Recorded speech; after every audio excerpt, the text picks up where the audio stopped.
Hi, Travis. Hi, Sophia. How are you? I'm good. How about yourself? I'm good. Doing good. Should be fun tonight.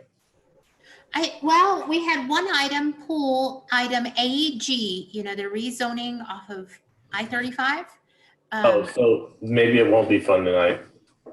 I think we'll have a shorter meeting for sure, but fun. I think Andrina and the other planners have some good cases still that you'll enjoy tonight. Good deal. Yeah. Well, I was thinking that one was gonna be a long one, so that works. Perfect. Thank you.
Hi, Ursula. Hi, Marlene.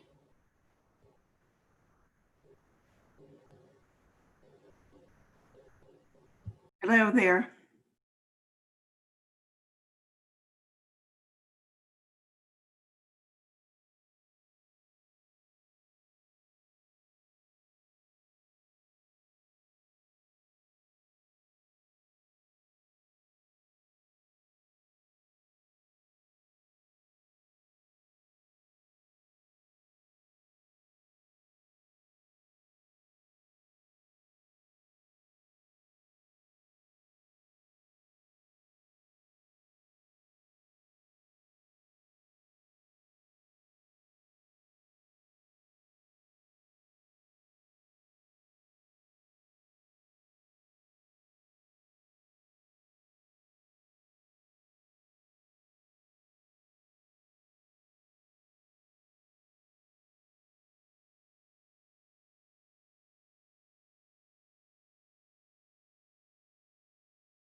Good evening, everybody. Good evening. Good evening. Good evening.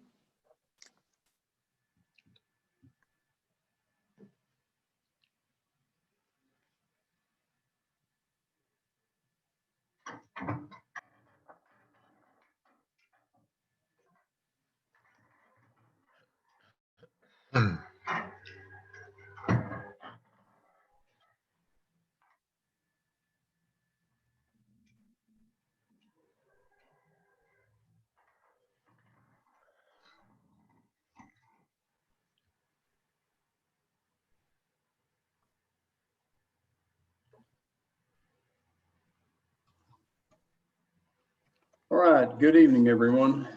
Today is October the 6th, 2020. The time is 6 p.m. This is the City of Georgetown, Texas Planning and Zoning Commission meeting. At this time, I'm asking Myrna Garcia, our staff liaison, to call the roll so we can officially establish which commissioners are in attendance. Myrna? Hi, good evening. Aaron Albright, Here. Cherie Heinzman,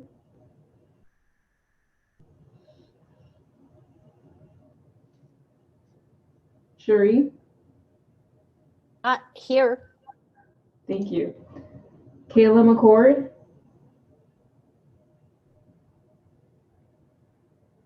Marlene McMichael, Here. Travis Perthius, Here. Jay Warren,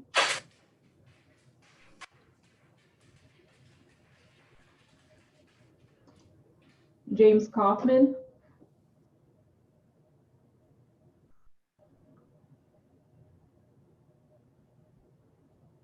Alex Fuller,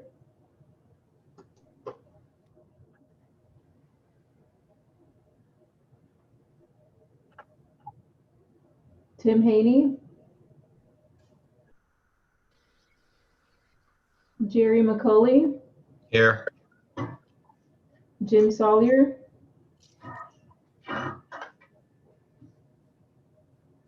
Ursula Brashear. Yes, here. So I don't have Kayla, and I don't see her name either. I see Jay, Yes, ma'am. and I don't see Alex Fuller.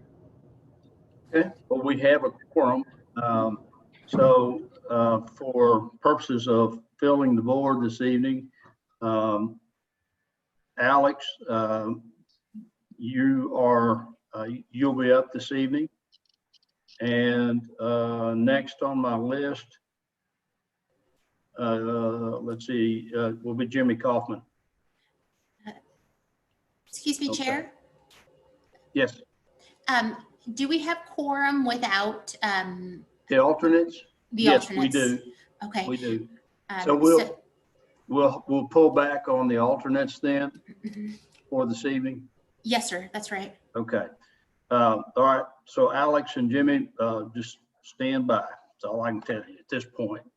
Now, we have a quorum, so I will now call the meeting to order and welcome everyone to this regularly scheduled P&Z Commission meeting. The P&Z Commission members are appointed by the mayor and city council for the purpose of reviewing land use applications. For some of those applications, the commission will be the final authority. For others, notably those items such as zoning and annexation, the commission will act as an advisory body and as such makes recommendations to the city council for their final determination. Before I go a lot further in discussion about what we're going to be doing this evening, I want to be sure that if there are people here this evening who are here for item AG, which is a public hearing and possible action on a request for a zoning map amendment for the property known as the South Fork Apartments. That application has been pulled. We will not be discussing that this evening. We don't mind if you want to hang around, but if you're not here for anything other than that, we are not going to take that one up tonight. In a few minutes, we're going to hear from Sophia Nelson, the city's planning director, is going to walk us through the process of how all parties can participate in this teleconference meeting. Tonight's meeting is being held as a teleconference. The complete agenda and all our supporting documents for each of the items to be dealt with this evening have been posted on the city's website, and they are available for public review. The agenda tonight is divided into 3 sections: a regular section agenda, a consent agenda, and a legislative regular agenda.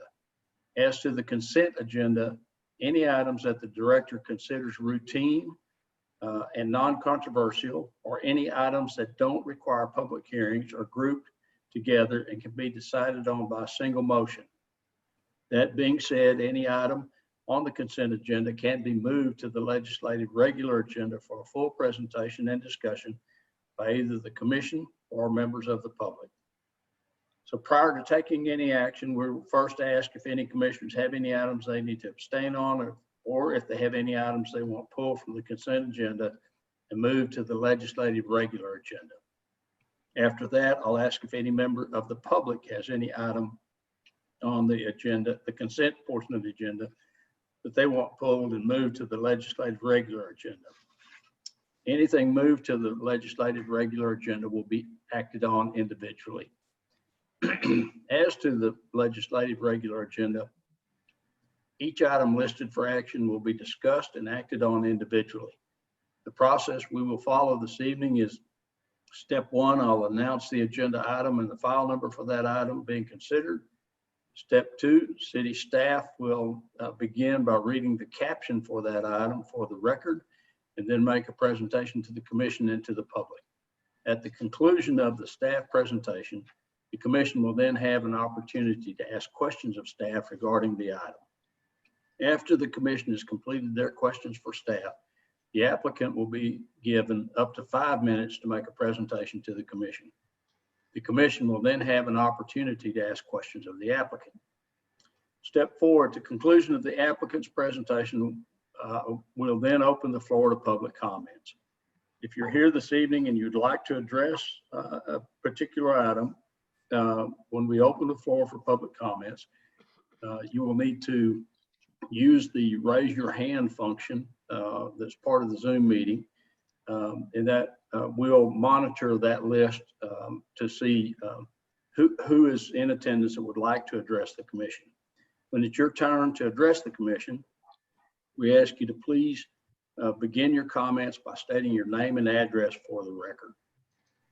Speakers will have up to 3 minutes to address the commission unless another person present and signed up to address the commission is willing to transfer their time, in which case an individual speaker may have up to 6 minutes to address the commission.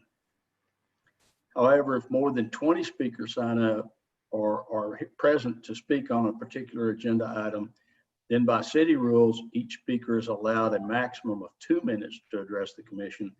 That can be combined with, if you have another party who will donate your time, you can have up to 4 minutes to address the commission. After everyone who has signed up to address the commission has spoken, the public hearing will be closed. The next step is that the applicant will be provided up to 3 minutes of rebuttal time to respond to public comments if they so choose. Step 6 is discussion of the item, then moves to the dais, and the commissioners will engage in the deliberation process with the goal of adopting a formal action on the item. With that said, Sophia, let me ask you to please walk us through how we're going to participate in the meeting this evening. Thank you. Sophia Nelson, Planning Director for the City of Georgetown. Just a few reminders and announcements. When you are speaking, please state your name. We are recording this meeting and we're also taking minutes. So we want to take accurate minutes and understand who is speaking at a given time. When you're not speaking, please continue to mute yourself. This will help in just sound quality and making sure that we understand and have the clearest audio possible on when someone is speaking. From a public hearing standpoint, the chair shared some rules, and just as a reminder, please, if you are an attendee wanting to speak during a public hearing item, use the raise your hand function.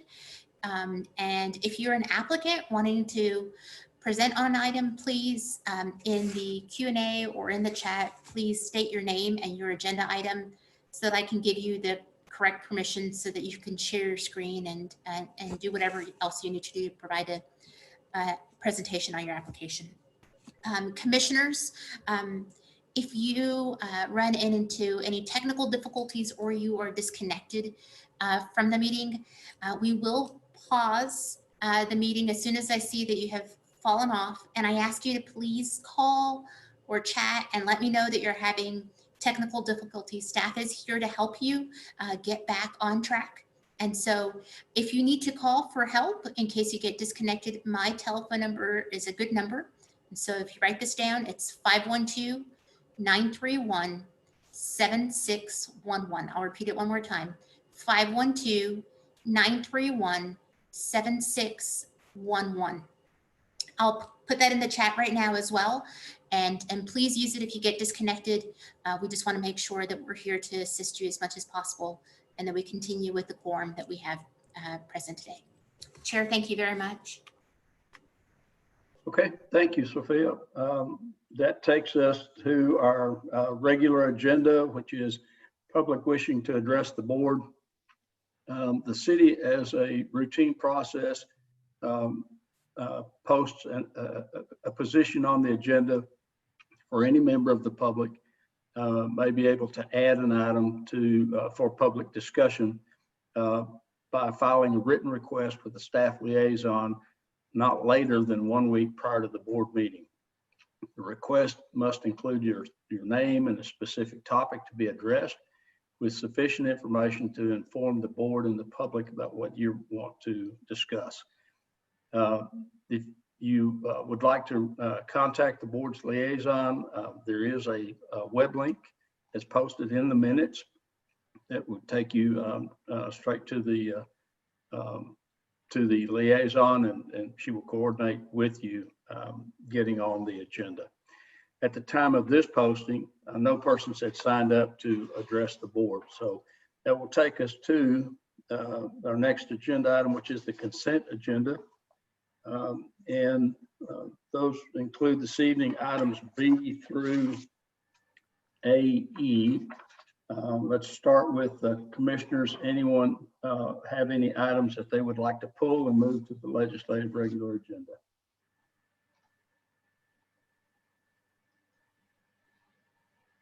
All right, commissioners, any items that you need to abstain on?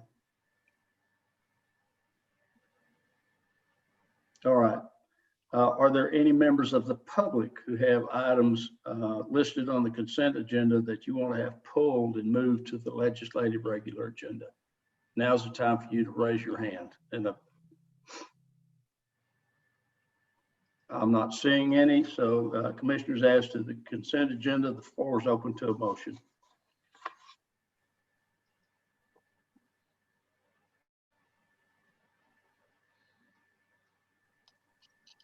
Ursula, this is Jay. I move that we accept the consent agenda as presented. Okay, so I have a motion by Commissioner Warren to accept the consent agenda as presented. Do I have a second? Ursula, this is Cherie. I move to second that motion. Okay, thank you, Cherie. So we have a motion and a second to accept the consent agenda as presented. Is there any discussion? Myrna, call the roll, please. Aaron Albright, Yes. Cherie Heinzman, Yes. Marlene McMichael, Yes. Travis Berthium, Yes. Jay Warren, Yes, ma'am. Ursula Brashear. Yes. So the motion carries 6-0. Thank you. That takes us to the legislative regular agenda, and we'll start this evening. And again, I want to reiterate, if anybody's come in late and is unaware, item AG, which is the rezoning of the South Fork Apartments by tract, will not be heard this evening. That applicant has pulled that request. All right, this takes us to item AF. This is, let me see what my file number is on this one. That is 2020-1-CPA, and that is Nat Wagner. Nat? Good evening, Commissioners. It's nice to see you again. Haven't visited with you in a while. If you could just please confirm that you're seeing a slide that says Eastview Properties LLC 2020-1-CPA. Not yet, Nat.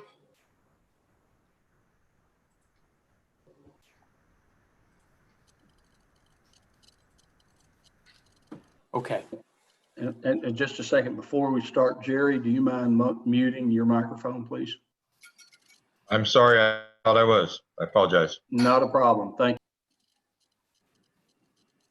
Okay, Sophia and Chair, are you seeing the slide I'm presenting now? Yes. Great. Okay, well, good evening, Commissioners. Tonight before you is a public hearing and action on a comprehensive plan amendment to amend the future land use map for approximately 20 acres in the W Subfield survey from the neighborhood future land use category to the community center future land use category for the property at 4250 East University. The applicant is seeking a request to change the future land use map designation of approximately 20 acres from the neighborhood to the community center category. And according to the applicant's letter of intent, the amendment is necessary in order to support a zoning map amendment, which they are concurrently seeking. This is the location of the subject property. I've highlighted for you the subject property in hatched red and the parent tract in black. What is before you tonight is the subject property in the hatched red, which we'll be discussing in depth. So this subject tract is approximately 20 acres. It's located wholly in the Edwards Aquifer Transition Zone. There are no residential structures on the site. The southwest portion of the property is located within FEMA Flood Zone A. The property is generally flat and slopes towards the southwest. I've highlighted for you the Eastview High School immediately to its east. To give you a picture of what the property is entitled in terms of zoning and surrounding properties, the property is currently zoned agriculture. It was brought in to the city limits in 2006 as part of a citywide adopted 2005 annexation strategy, and it was assigned its agricultural zoning at that time. You can see that the properties to the south, east, and west are zoned for agriculture. There is no zoning for the properties to the north. Those are in the ETJ, but you can see that the University Avenue does have a zoning overlay for scenic gateway overlay zoning district, which is about protecting the appearance of this gateway into Georgetown. In terms of the existing uses, again, to the north, there's no zoning, but there are uses that are commercial and office, and further north of University, north of this property, are low density residential in the ETJ. To the south, east, and west, those properties that are in the city limits and are zoned agricultural and do have also supporting low density residential uses. As I mentioned, in terms of its proximity to Eastview High School, its future land use designation for Eastview High School is institutional, but this property, its future land use designation is neighborhood, as is its parent tract. Immediately to its west is also the neighborhood future land use designation. And then further towards the intersection of State Highway 130 and University is the future land use designation of community center. And I'll walk you through both of those zoning designations. So just a quick recap. The property currently has a designation of neighborhood future land use and is seeking the extension of the community center node.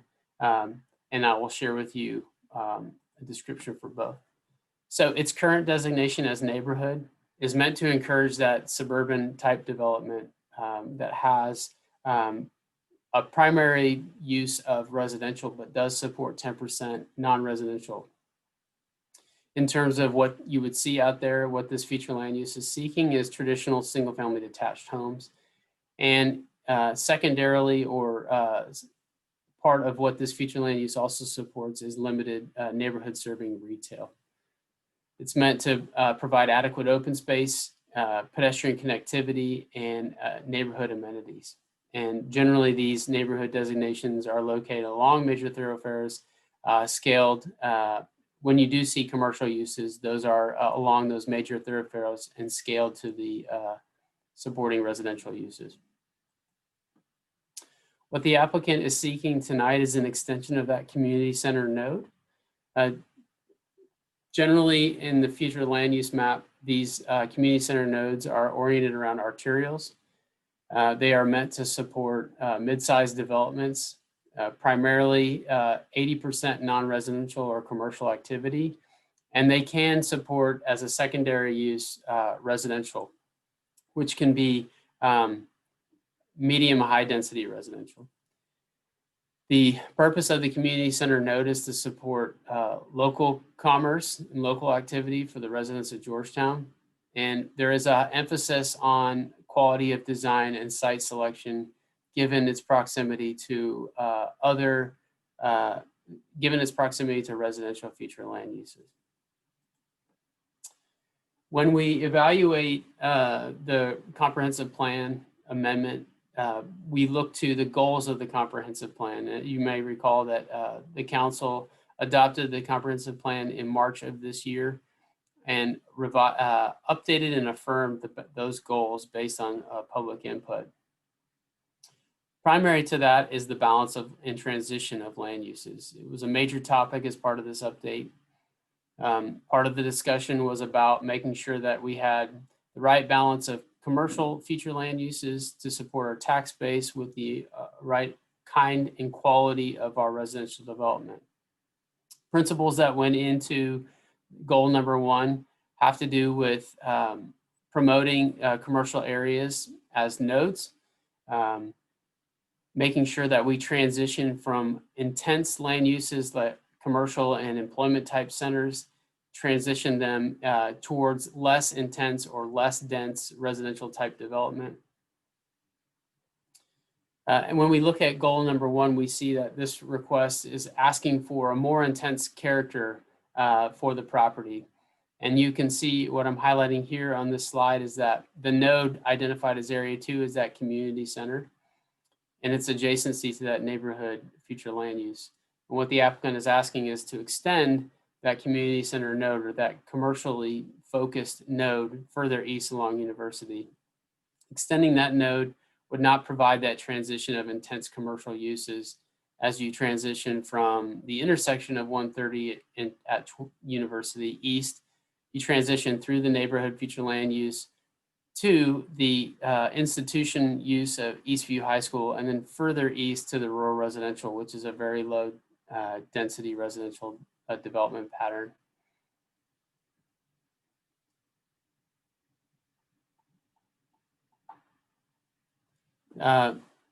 And also important to note is that the land use designation for the subject property, that area hatched in red, is neighborhood. And the request for the extension of the community center would extend that node across property not owned by the applicant. And it would have and it would change the future land use designation for property not owned by the applicant. We also looked at and reviewed goals number 3 and 7 of the comprehensive plan. And we had a great bit of discussion when we went through the comprehensive plan update about the use of city infrastructure to promote and growth. And we had discussions about using that infrastructure to drive employment center type growth and commercial type growth. What we see from the utility master plan, specifically wastewater, is that there is no service east of 130. We recognize that that the city is growing, and we do anticipate continued development pressure east of 130, and the city is updating our wastewater master plan. What I'm highlighting for you here is that there is the Dove Springs wastewater treatment plant in the vicinity of this development or this request, and in coordination with our development engineer, we have identified that the Dove Springs wastewater plant is nearing capacity. And in discussion with the applicant about their intended use, the Dove Springs plant could receive that additional demand if the applicant is able to provide a private lift station and pumping solution to get it down to Dove Springs, but it would put the plant at capacity or near capacity, excuse me. Goal number 3 is about promoting high quality commercial growth in key areas, including employment centers and regional centers, as I mentioned, and attracting target industries as defined in our target industry analysis. It's also goal number 7 is about promoting low impact development, specifically in terms of water conservation, stormwater management, and land and wildlife conservation.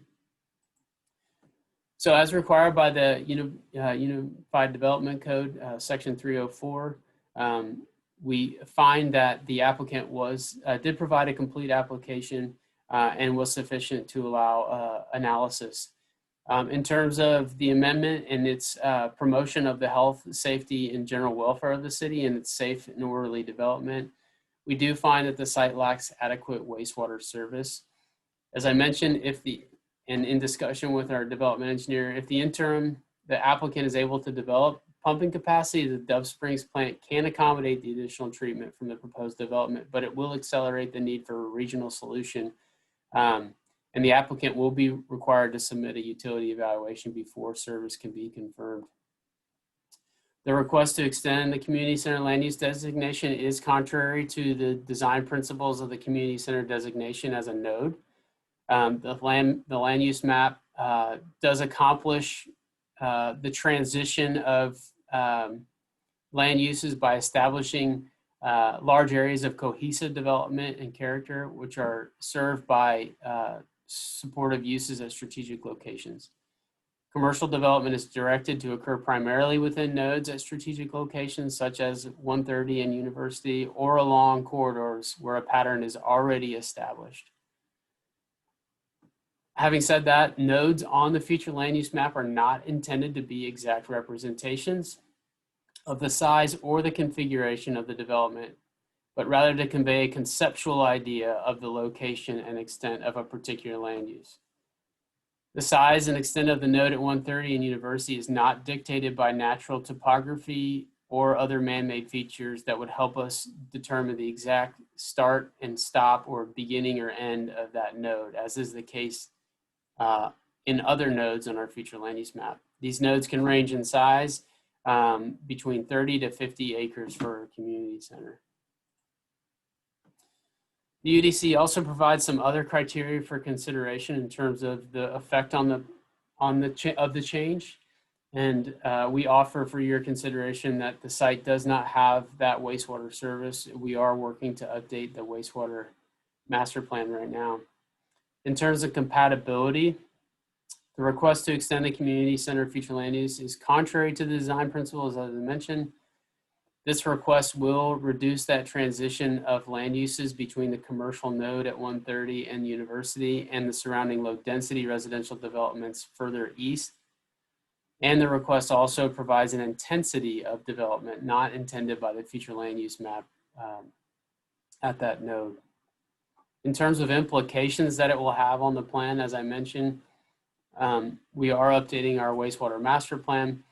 It will accelerate the need for a regional solution sooner than anticipated by the city, and the applicant will be required to submit a utility evaluation before the service can be confirmed. The need for the change is driven by the applicant and their concurrent zoning amendment application that planning staff is currently evaluating. As required by the Unified Development Code, notifications were posted in the Sun, and to date, we have not received any comments in favor or opposed. In summary, this is a public hearing and possible action on a comprehensive plan amendment to amend the future land use map for approximately 20 acres in the W. Stubblefield survey from neighborhood future land use to community center for the property at 4250 East University. And per the Development Code, the Planning and Zoning Commission shall hold a public hearing and make a recommendation to the City Council. Mr. Chair, the applicant is present and has prepared a presentation for the commission. Okay, thank you, Nat. Commissioners, do we have questions from you to the staff on this presentation?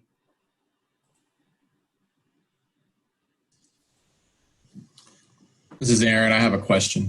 Yeah, go ahead, Aaron. So I'm just trying to make sure I understand the need for this request. Our future land use, it's intended to be a tool to guide decision-making process for future use of said land. Is it the applicant's interpretation that this is needed to support their application, or is there something more to that, like a formal requirement that's designated specifically to this property? I just want to understand the need for this request, I guess is what I'm getting at. The applicant is here and present, but I'll answer based on their letter of intent. So the applicant is also seeking a zoning map amendment. So it's currently zoned agriculture, and the applicant, according to the letter of intent, would like to do the applicant and the owner are seeking a zoning map amendment, and from the agriculture zoning district to the multifamily 2, which is high density residential zoning district. Those two are incompatible with the future land use map in the neighborhood future land use category. So in order to have in order for the development code to find the zoning change compatible with the future land use map, they need to change the future land use designation. So it's not necessarily a requirement for the approval or disapproval for the other application, but it just supports it because of the compliance that it would designate, correct? Right. Okay, thank you. So Nat, let me ask a question, and I'm struck by your reference to your lack of wastewater capacity in the Dove Springs plant. The application, if this were granted, would change the potential intensity of dwelling units on this site from 5.5 to triple that, nearly 15. Am I right? The units per acre? Yes, sir. So the units per acre supported by the community center future land use is 14 or more. 14 or more, right? Yes, so when I'm listening to or reading this about the capacity constraints at Dove Springs, those constraints are the plant's essentially reaching its limits. This property is downstream of the plant.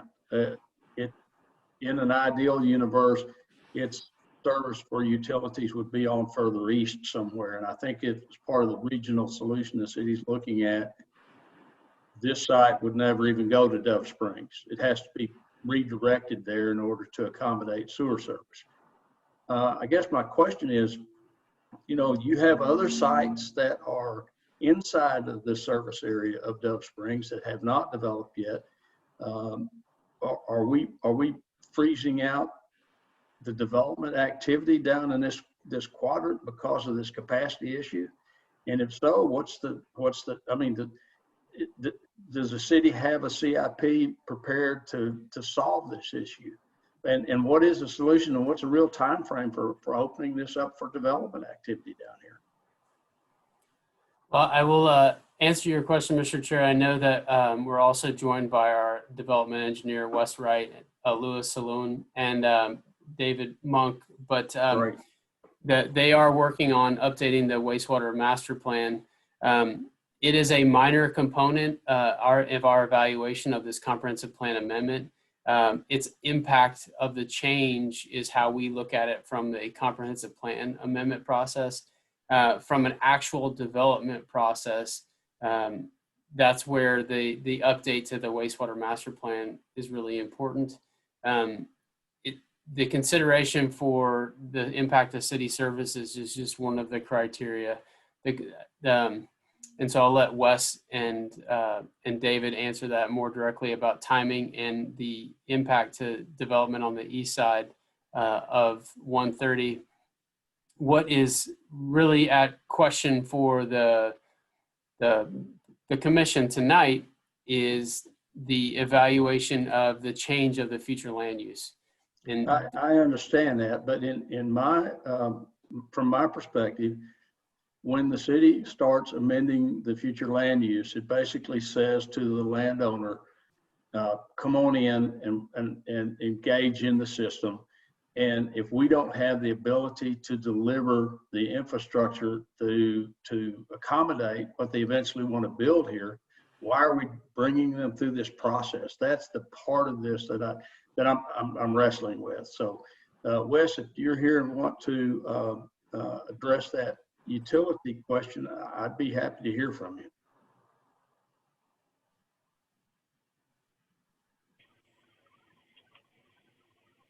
Mr. Brashear, this is Wesley Wright. Can you hear me? Yes, I can. Thank you, Wes. Good evening. All right. Good evening. I hadn't done Zoom on my phone before. I apologize. First, as the person responsible for making sure that we have wastewater capacity to serve these developments, I appreciate you bringing this question up. And I respect the fact that you know that this site ultimately is intended to go to the east. Everything on our rivers flow to the east, and wastewater flows to the east in general. And this is east of Dove Springs. Staff is actively working on a master plan update. Currently, as Nat said, and he showed an exhibit, our master plan pretty much stops at 130. Yeah, that exhibit. Thank you, Nat. The white areas on this map are currently not in our wastewater master plan. And there's multiple reasons for that. But primarily it's not been a priority growth area. It's outside of our water service area. And it's not been a focus of our capital improvement plan. As far as Dove Springs capacity goes, we do not have a wastewater agreement with this property yet. We are efforting a regional solution, and we will most likely structure a deal with them that would allow them temporary capacity in the Dove Springs plant, and in exchange for contributions towards the permanent infrastructure, their pro rata portion of the permanent infrastructure. This is not a formal offer to them yet. It still has to be vetted through the city manager's office and through council, but I did just have a meeting with the city manager's office this morning on the east side development here, the wastewater service plan. We have in our CIP the beginnings of a major project that would pull some capacity off of Dove Springs and send it to the recently expanded Pecan Branch plant to the north. It's a massive project. It's $35–40 million. We are technically in design on that. So your question of if we offered temporary service to this property, would it lock out somebody else in the service area? Absolutely not. No, sir. We would not offer them a deal that reduced the entitlement of someone else. They are currently outside the service area, so we would not offer them wastewater before we would jeopardize service to somebody that already has an entitlement. And okay, in that instance, let me ask you a question then, because I want to focus on this. You're saying you would not block out someone who has an entitlement, but there are parcels that are in this service area that have no entitlements. So they're parcels that haven't been developed, haven't come into the system. Are we looking at those parcels that are actually in this drainage basin being unable to develop their property? And I guess I'm just trying to understand the scope of the bottleneck that is Dove Springs. Sure. Wastewater treatment is a timing game in this. If everything in this basin came in for a permit tomorrow, we would not be able to serve. The capacity, the current capacity, treatment capacity at Dove Springs is 2.5 million gallons per day. When you back out of this image that Nat has and you see the entire service area, ultimately the entire service area is 45 million gallons per day. We've built out more than 2.5 because we have the ability to route to 2 other plants in the area. But we've built out roughly 20% of the service area. So there will be multiple wastewater treatment plant expansions. They will have to be timed in accordance with TCEQ requirements. When a plant reaches 75% of its capacity, we are contractually, legally required, not contractually, legally required by the state to begin design of a plant expansion.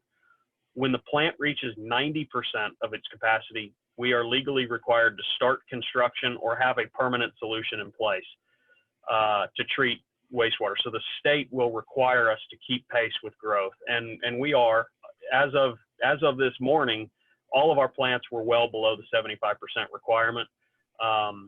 But we are planning on a major plant expansion, either Dove Springs or Pecan Branch or that plant to the east that you referenced earlier. We haven't figured out exactly what that will be. A lot of it will depend on development. This parcel is only one of, I think, at least 4 that we're actively talking to and master planning this east side for. So the wastewater treatment solution for this area has not been completely identified. It will largely depend on what other developments come in the area. And we will time and phase those improvements in accordance with state law and best engineering practices. We will try to make sure we stay ahead of everything. But in theory, we couldn't serve everything right now. It's not possible to serve 45 million gallons a day in that area. But from a practical standpoint, every single site in that area is not ready to develop as well. Okay. Thank you, Wes. I appreciate it. Yes, sir. Appreciate the question. Commissioners, any other questions for staff? All right, not hearing any. Is the applicant present? Would you like to address the commission?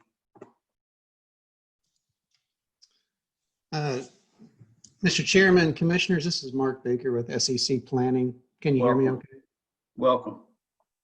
That's a tough act to follow, but I wanted to kind of chime in and give you guys the perspective and our thought process on this application and maybe answer a few more questions potentially. So I'm going to try to share my screen and see if I can show you a handful of slides that we've put together.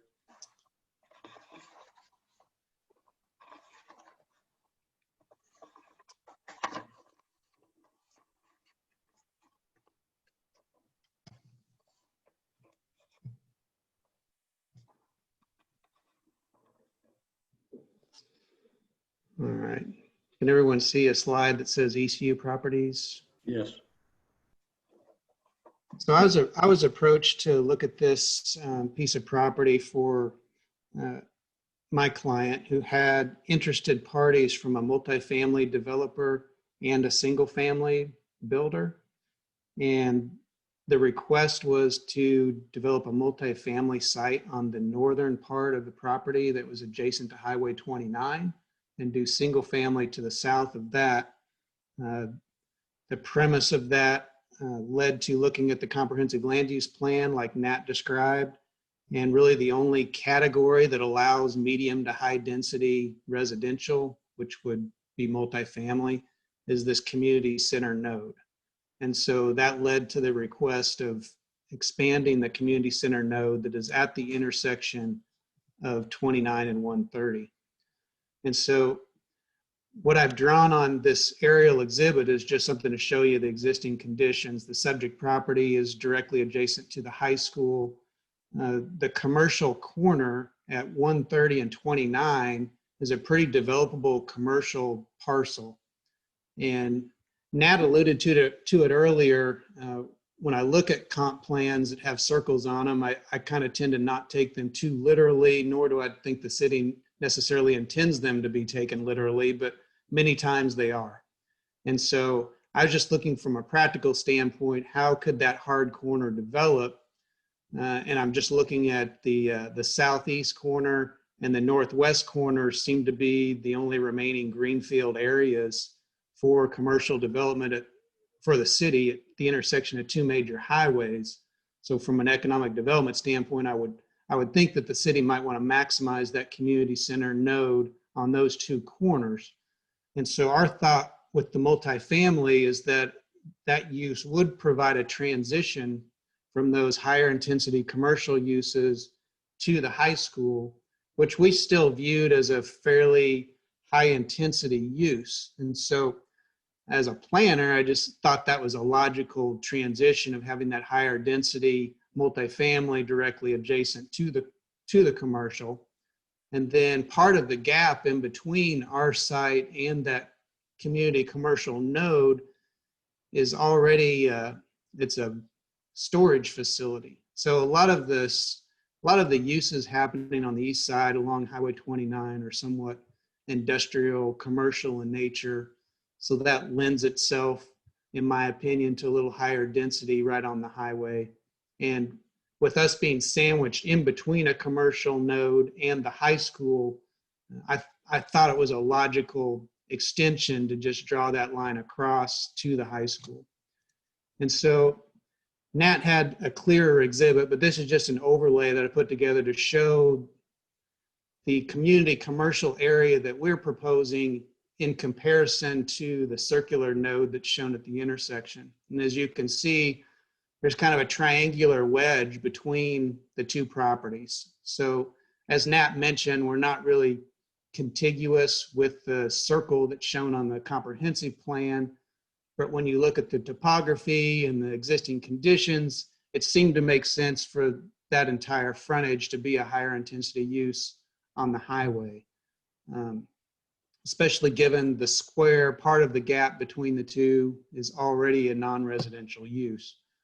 And so I understand there's a lot of concerns and conversations about the wastewater, and my client is well aware of that, which is why Wes was kind enough to spend some time with me the other day. I suggested that my client talk to David Beshevel with the school district, because the school district has a private lift station to serve the Eastview High School.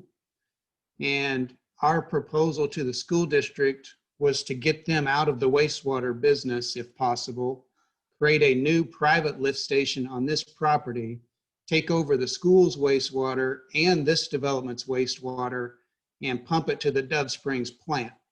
There's a force main that currently crosses this property that's a private force main that the school is using with that lift station to take their wastewater to Dove Springs. So the engineers that I've been working with have told me that there's capacity in that force main line for this development. And Wes has alluded to the fact that there is capacity to serve at the Dove Springs plant to a certain amount. Obviously, there's utility studies ongoing, but our initial conversations have been there is some capacity there that could serve this. But Wes does not want a bunch of lift stations all over the place, understandably, and kind of piecemeal development that doesn't work together. We look at this situation as being somewhat unique in the fact that we are directly adjacent to the high school. We do have the force main in place in the ground and crossing this property. And so we could build a new lift station, help the high school, and support this property and have a force main already to the plant. So I view it as, I realize this whole east side does drain to the east, but I just want to make that clarification that this property is in a unique situation in my mind. And then if my last slide, Nat was describing, we're immediately following this comp plan amendment, we were going to follow up with a zoning request. And this shows approximately the boundary of the multifamily site adjacent to a single family site to the south. And so, like I said, I view the multifamily as a transitional use between the higher intensity commercial at the intersection to the high school. I view it as also as a transitional use from Highway 29 to the future single family that would be to the south. And then I also view this entire node as potentially, I can't try to redo your comp plan because I understand the rationale behind it with the wastewater decisions. But from a bigger picture, if you do come up with a larger regional wastewater solution for this east side, it might be worth considering what really happens at 29 and 130, given all the development activity that's happening in Central Texas. There is some pretty developable commercial land right there at the intersection of two major highways, if you can come up with a long-term solution to serve it. those are my points. I know, I understand the concerns. I've relayed them full well. We've had numerous conversations with the planning staff and with Wes and with the school district, but that's kind of our stance and why we're asking for it. There is a lot of interest for multifamily sites, as you guys probably are well aware. And so not every multifamily site is ideal, but I kind of viewed this in terms of where multifamily would want to go. This made sense in my planning estimation. So I'd welcome any questions you have or any other concerns you'd like me to relay, but thank you for your time and your consideration this evening. Mark, thank you very much for your presentation. Commissioners, questions for Mr. Baker?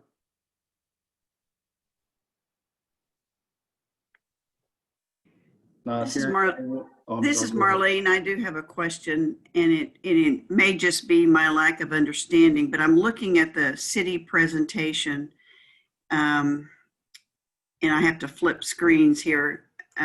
Just a second. To me, it's clear that this property bumps up against Eastview on the city's slide 3 and 4, but on slide 8, it looks like there's a flag lot between this property and Eastview. So I'm trying to figure out if there really is that flag lot, which to me would be fairly unusable. It's an access drive, Marlene. Okay, all right. Yeah. So is it part of the 20 acres, or is it just, because this is on slide 8, that's a wide drive. It looks as wide as the 20 acres. So that's why I have that question. I think you're right, Marlene. I think there was a slide on the staff's presentation that made our property look a little thinner, like there was a gap between our property and the high school. There's not. We're contiguous with the high school. Okay, I just want to make sure that I was viewing it and understanding it correctly. Thank you. Any other questions for the applicant? Okay, if not, thank you, Mark. This is a public hearing. I'm going to open the public hearing. If there's anyone that would like to address this matter, now's the time to do so. And do we have any hands up? No, sir, I do not see any. Okay. All right. If we're not seeing or not hearing from anyone, I'm going to close the public hearing. And commissioners, this item is up here to you now. What is your recommendation to the City Council?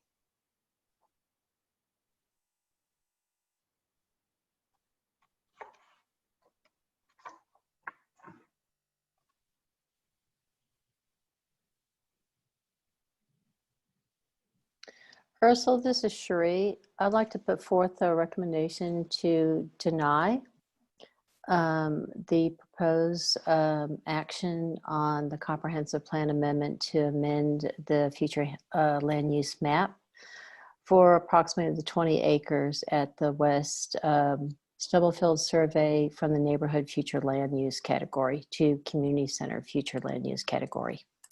Okay, so I have a motion to deny by Commissioner Heinzman. Do I have a second to that motion?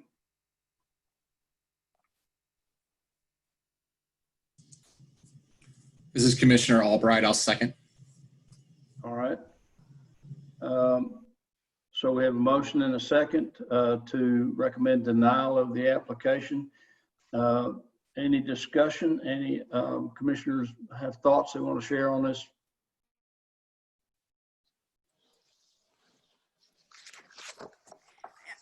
I would like, if Marlene, Aaron, yes, go ahead.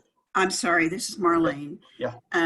If Aaron or one of the two commissioners who made the motion, could you give me your thinking a little bit? Is that a legitimate request, Chairman? Absolutely legitimate request. Hi, Marlene. This is Cherie. One of the reasons why I denied it, because I did go back and I did look at the criteria. I looked at the UDC, criteria. It doesn't meet the criteria that is of concern. The fact that there is no transition plan in this proposal really gives me some concern. The fact that it's located in a recharge zone and we are going to be reassigning it from an ag to a single family over to more of a commercial development gives me concern. But also I'm concerned about wastewater plan, the fact that we are near capacity. I know there was a lot of discussion about plans in place, et cetera. I just think this is a project that, one, we can't support, and two, it just doesn't support our current future growth plans for this area. Hence why I put forth the motion to deny. So I'll have my comments as far, this is Commissioner Albright. For me, I wanted to second because I felt we needed to have a discussion about it. I'll be honest with you, Marlene, I'm somewhat on the fence on this. I think our staff has done a lot as far as their assessment and future land use and how that's intended and what that use is supposed to be.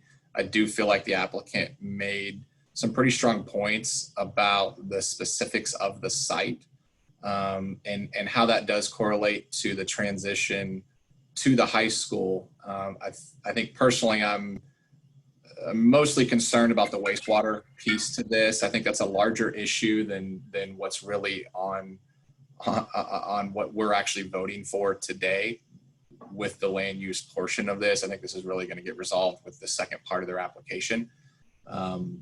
But I do feel that I'd like to hear some of the other commissioners' thoughts. If you're weighing the other way, sort of what are your thoughts on that from a discussion standpoint? Fair question. Anyone else want to address those? This is Marlene again. My thought is when you look at the proximity to the high school, there isn't really transition from that governmental use or institutional use to a neighborhood setting anyway, which leaves a very small portion of land before you get to the community center node.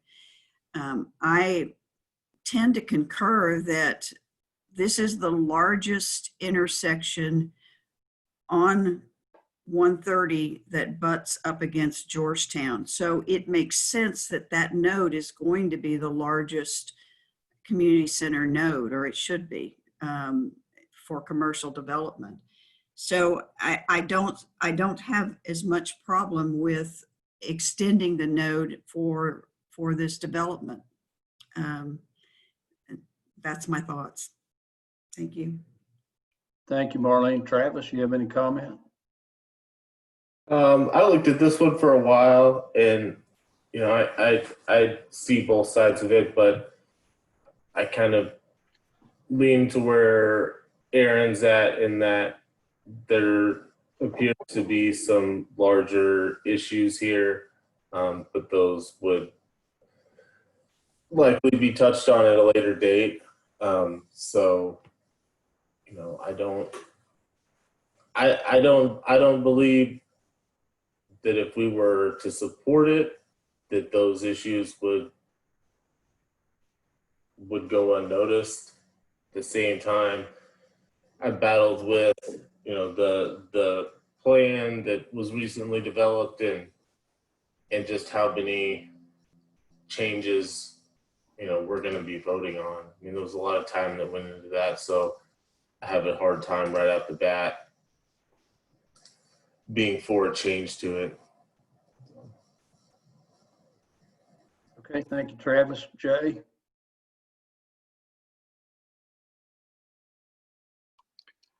I got nothing. I'm going to go with whatever the city says. I think, the fact that it butts up against the high school. We have the same thing at Georgetown High School. If you look to the right of Georgetown High School, you got high density multifamily right against the high school with office space and everything else. So it's not like there's not already been a precedent for that type of development. So I don't have any question. I mean, the concern is kind of valid. Is all right. That's great. We change everything, and you still don't have wastewater. So now, what are you going to do with it? So, yeah, it's interesting. But I don't have a position one way or the other. I would just support whatever the city's recommendation is. Okay, thank you. That leaves me, and I'll just tell you my thoughts on this. Having served on the 2030 committee, I know there was a lot of attention paid to what the plan would be for especially the I-30 corridor.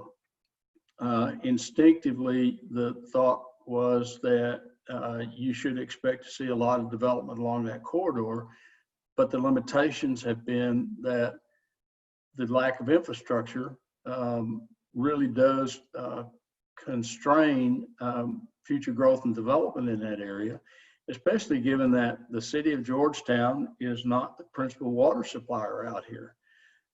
So you're dependent upon a utility that you don't have much control over in Jonah.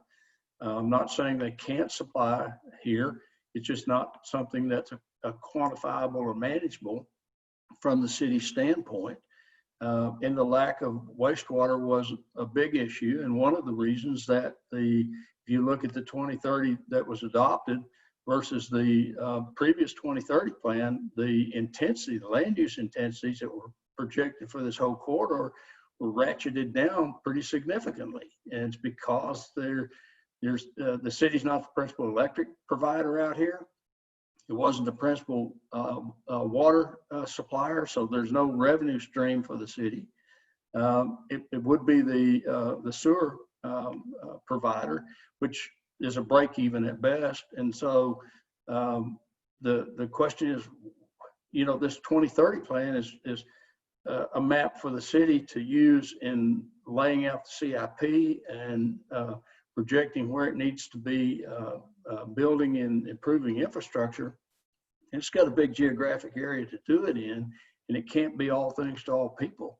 And it just, so the 2030 plan just did not have as much density or intensity out here at the end of that process. And there was a lot of discussion and debate about it. My sense is that, until that wastewater plan gets resolved, I kind of feel like we're doing a bait and switch, encouraging people to come in and get a multifamily designation, encouraging them to get a multifamily zoning or apply for a multifamily zoning. But maybe we can handle it or maybe we can't. And is that fair to the landowner? So I'm hesitant to support this application simply because the gaps that I see between what the reality is out there and what the city's future land use map is. And I know the land use map is not zoning, but it is a guide, and we just adopted the thing. And so I'm hesitant to make a change to it personally. All right, any other questions or comments from anybody else on the board? If you're ready, then Myrna, I'd ask you to call the roll, please. Aaron Albright, Yes. Cherie Heinzman, No. Marlene McMichael, Let me clarify. This is a motion to not approve, correct? Motion to deny, correct. I'll vote no. Excuse me, Chair. Excuse me, s- Chair. I'm very sorry to interrupt, but I do want to make sure that everybody knows a motion to support is supporting the denial, and a motion to oppose is in opposition to the denial. There seemed to be some hesitation. Forgive me for interrupting. I just wanted to clarify. No. Say that again, please. So a motion to support is supporting the motion as a denial. A motion in opposition is in opposition to the motion to deny. So I just wanted to clarify that. Well, you got me totally Okay. puzzled, so let's Excuse- try this Okay, again. let's try this again because Excuse I me. think I'm confused. I think, so. I'm sorry. What I heard from Cherie was that she was trying to submit a motion to oppose the request by the applicant to amend the 2030 plan, the comp plan. All right, so if you're voting for her motion, are you voting to Deny the to request. deny? Correct. Yes. Okay. All right, so I think so far, everybody has voted in response to Cherie's motion. And what I have right now is I have a yes to support Cherie's motion from Aaron, a no from Marlene, and obviously a yes from Cherie. Those three parties, you're all still on board with your vote? Yes. Okay. All right. Then Myrna, carry on, please. Travis Berthius, I am voting in support of the motion. Jay Warren,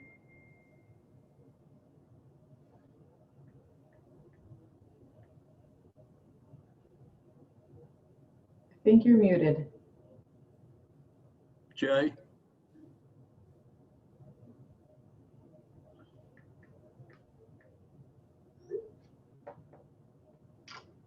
All right, move on. Ursula Brashear, I'll vote in support of the motion. So that gets us, Jay, are you here? His name is up, and I've asked him to, let me find him to unmute. Given he's on this, he's one of our members, I think we do need to have him.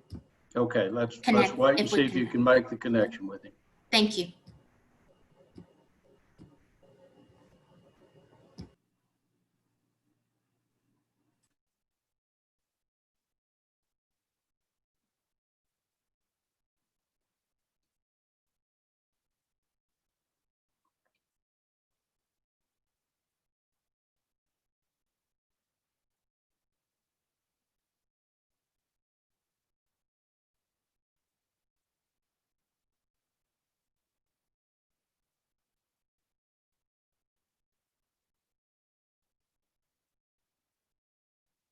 So what is an appropriate period of time to wait?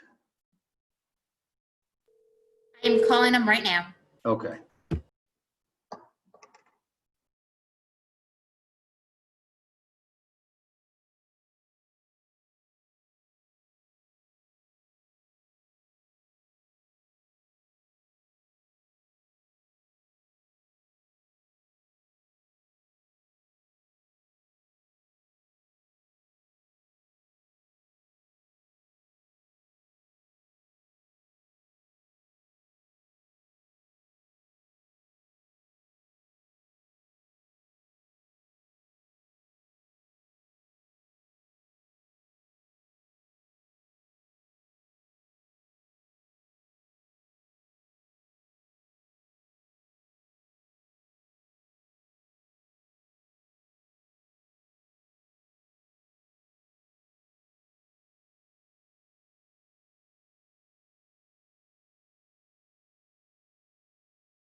Chair, I just connected with Jay Warren, and he lost power, but I did give him the telephone number to call in. So I'm anticipating he's taking that step right now.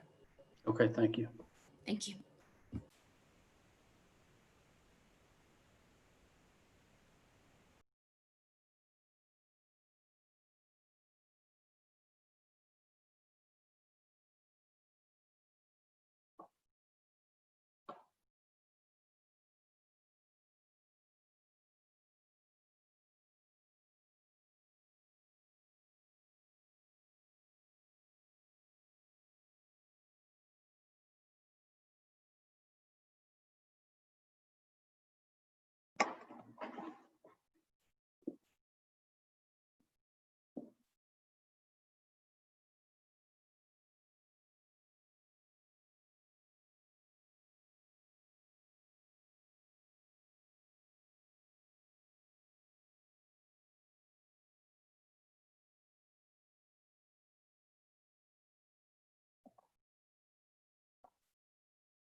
Myrna, are you able to just call him and put him on speaker so we can hear his vote?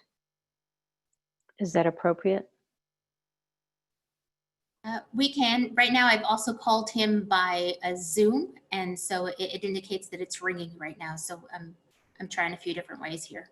Okay.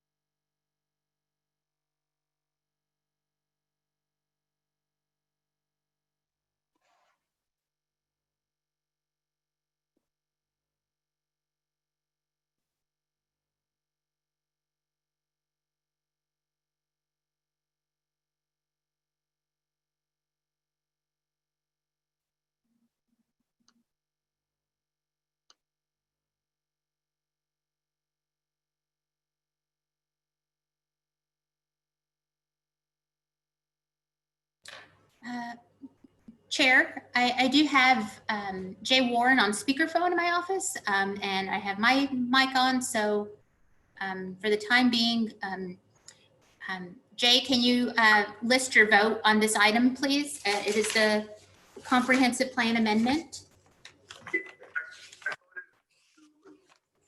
Can you please try that again?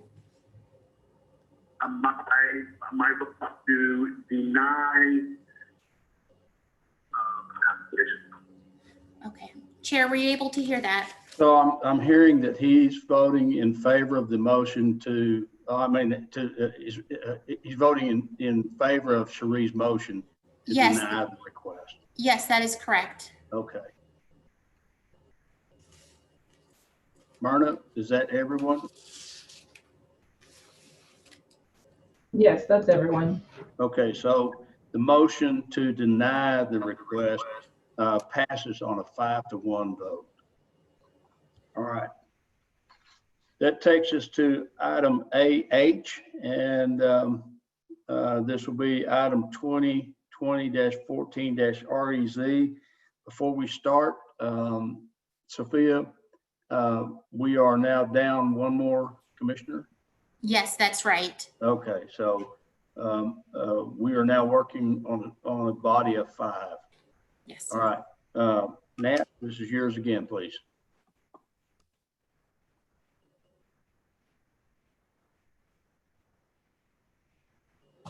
Excuse me, commissioners, let me pull that application up. I apologize.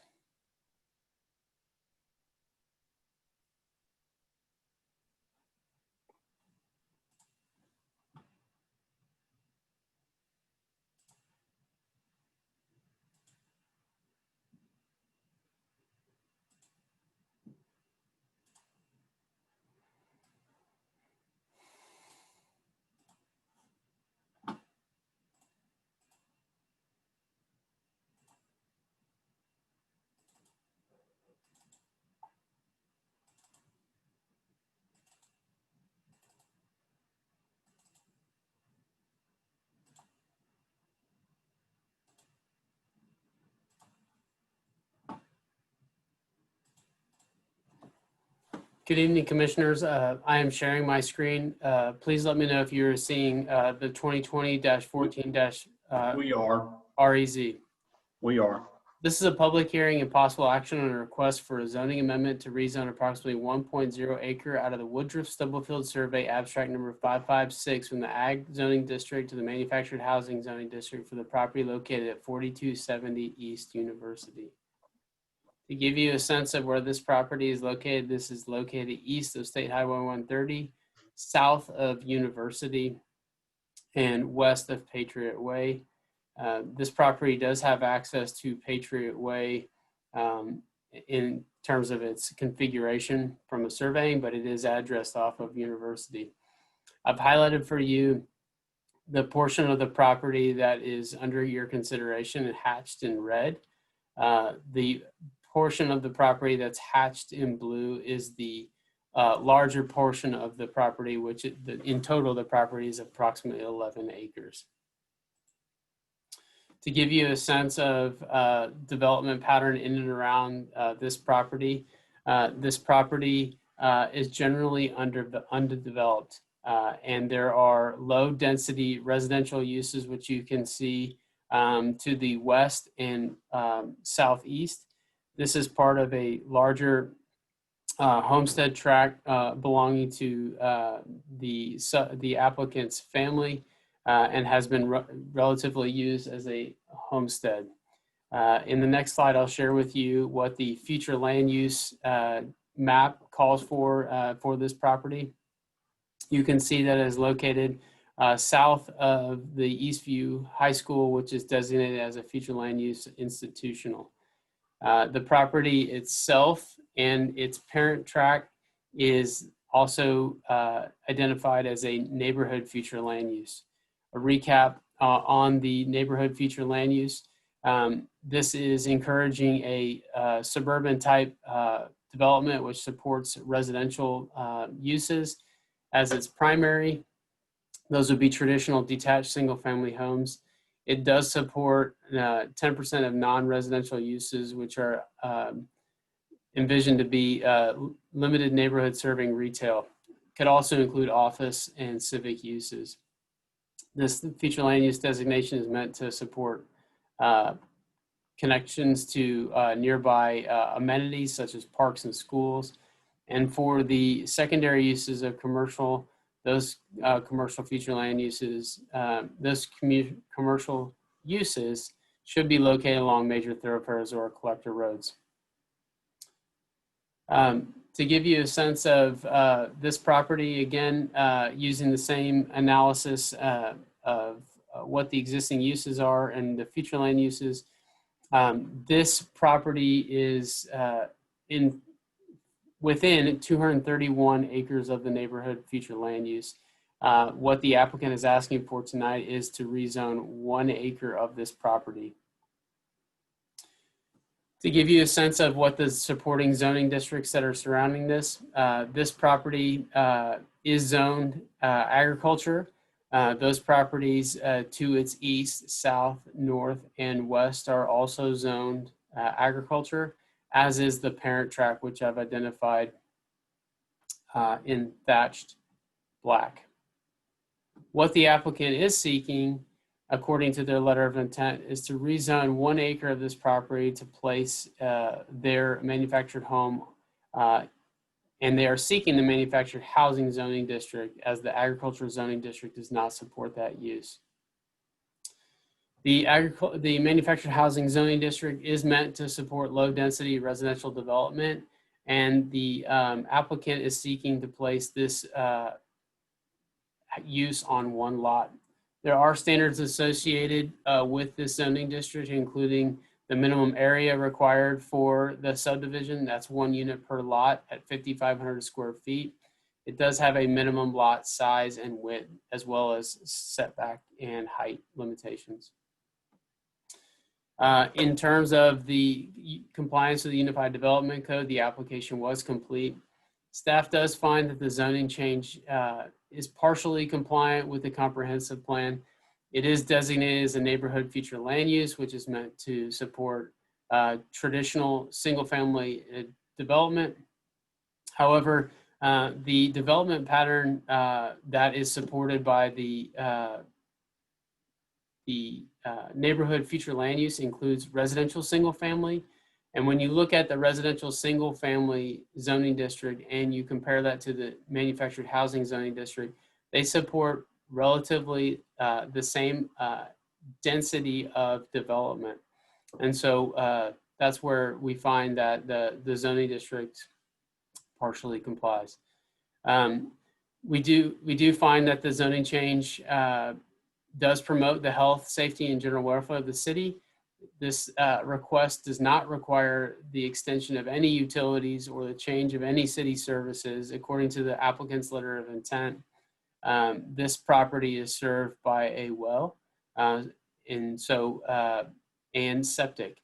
As you mentioned earlier, Mr. Chair, the city is responsible for wastewater on this particular section. Water is provided by a different service provider, but this does not require the extension of any city utilities. In terms of the general pattern surrounding this property is generally surrounded by low density residential and agricultural uses. And the applicant is seeking a zoning district, and according to their letter of intent, intends to use the property in a very low dense residential use as well, and does support the character of the neighborhood. In terms of what is being proposed for this site and the limitations of the zoning district, the use is suitable. In accordance with the requirements of the Unified Development Code, notification was given to surrounding property owners. I would like to offer that this slide has an error here, and I apologize for that. There was one sign posted on the property, but to date, staff has received 3 comments in favor and 1 opposed. So this slide is inaccurate. I apologize for that. I pulled up the wrong slide. This is a public hearing. And per the Unified Development Code, the Planning and Zoning Commission shall hold a public hearing and make a recommendation to the City Council. Okay, thank you, Nat. Questions from commissioners to staff? Nat, this is Cherie. Just to clarify, what the applicant is requesting is to put a mobile home on this property. Is that correct? Just to clarify. Yes, ma'am, that's correct. Okay. Is he planning to put multiple mobile homes, or just a single mobile home in the middle of this neighborhood?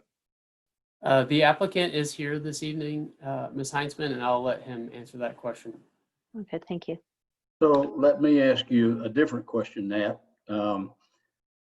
If we grant the zoning request or recommend approval of the request, what's the maximum number of mobile homes or manufactured housing units that could be built on this property without requiring any changes in the zoning classification?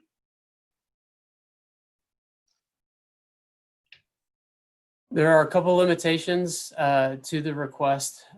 It does require that the manufactured housing zoning district does have a limitation in terms of 1 unit per lot. The applicant currently has 1 lot. The other limitation. And that lot is the entire 11 acres? Yes, sir. Okay. So we do have a stipulation that for manufactured housing, it has to be 1 unit per legal lot. For the manufacturing housing, yes. The applicant has not sought the manufactured housing park designation. So the applicant would be limited to 1 unit per lot. Okay.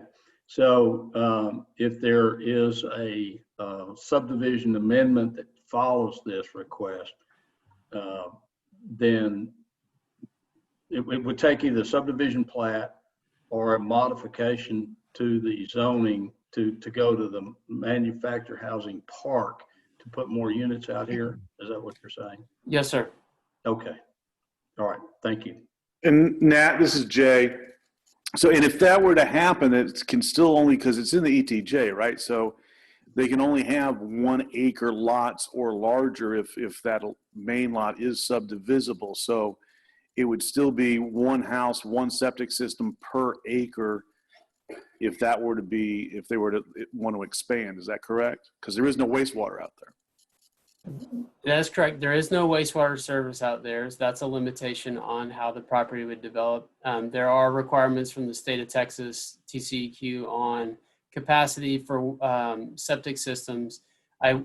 This property is located in the city limits. It was brought in as part of a 2006 strategic annexation by the city. In which case, Mr. Brashear is correct that they would have to go through the subdivision process to create multiple lots to put more than 1 housing unit on this property. That's the reason I asked the question about the subsequent applications and the park designation, because we're seeing all over the county parks popping up with people moving in 3, 4, 5, a dozen different units, and they're doing it on single parcels. I don't know that those are necessarily in the city of Georgetown service area per se, but I want to be clear that that's not what we're opening the door. But just a second, Ms. Poole, we'll get to you here. We're not opening the door to that from your perspective. Yes, sir, that's correct. That would need to go through the subdivision process to create multiple lots to put more than one unit on there. Okay. Any other questions for staff? If not, Mr. Poole, I think you're here to represent the applicant. Am I correct? Yes, sir. Welcome. Good evening, Mr. Chairman. To clarify a few things for you, I understand where you're coming from. To give you a little history, this is the grandson of the gentleman that owns the 100+ acres, and he deeded over 11 acres to his grandson for this lot. This lot, if you notice on one of the slides, is a flag lot portion. So there's no possible legal way for it to be subdivided anyway because of the flag portion going to the frontage. He could never subdivide it into multiple lots. It will always be just one single lot because the flag portion is not wide enough to subdivide it into multiple lots. So it'll always remain one lot, and his only intent is just for a single family homestead to occupy on the home, to live on the same property that his grandfather has. So you're saying the width of the access easement from Patriot Way back to this 11 acres is too narrow to allow under current regulations, a local street to be built in there, which you'd have to have if you're subdividing. Correct. The local street is 50 feet, and I believe this is only a 25-foot wide flag portion to meet the legal lot requirements. Well, I think from my perspective, I'm just trying to be sure that we're not putting the camel's nose under the tent here. And so it sounds like there are multiple points at which an expansion of this from one manufactured housing unit to multiple manufactured housing units. There are several places at which the city is protected from that occurring without going through the entitlements process. That's all I'm really trying to ask for me personally. No, I definitely understand, and it's has no intention of a mobile home park. The zoning is only for the 1 acre, not the full 11 acres. Sure. Well, and I mean, I understand, I know this family and I understand what they're doing and have no heartburn with what they're doing, but other owners are going to be coming along the line here. We're not all here for very long, and I just don't want to open the door unnecessarily to something that we may not want to see happen. So, Commissioners, any questions for the applicant's representative? Okay, if not, thank you, Mr. Poole. This is a public hearing. I'm going to open the public hearing. Is there anyone here that would like to address the commission on this matter? If so, please hit the raise hand function on your screen. I'm not seeing anyone. Sophia, anyone notified you they want to address this? No, sir. Okay, we're going to close the public hearing. And commissioners, as to this item, this is a recommendation to the council. So what is your recommendation to the city council?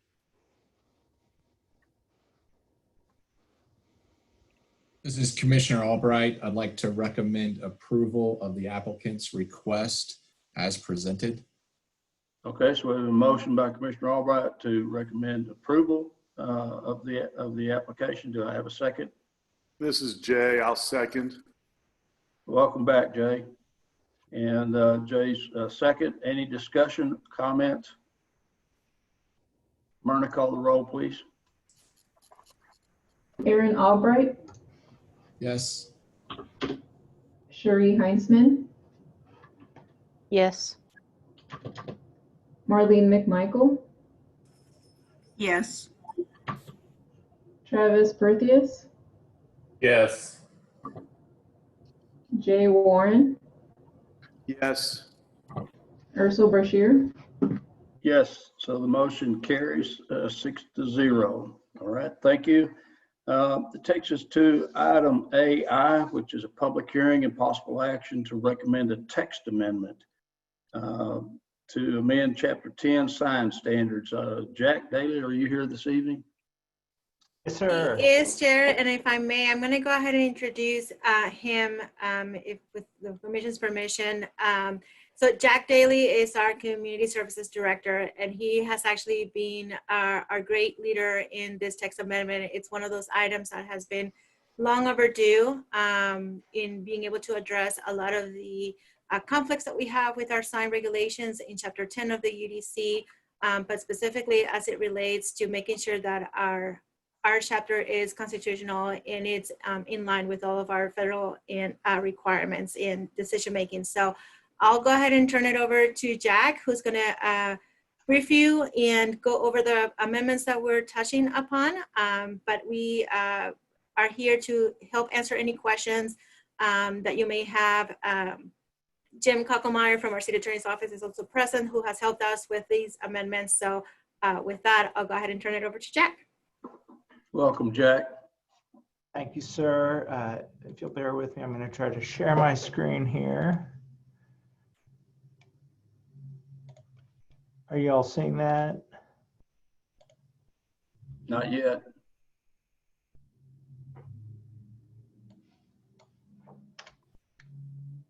How about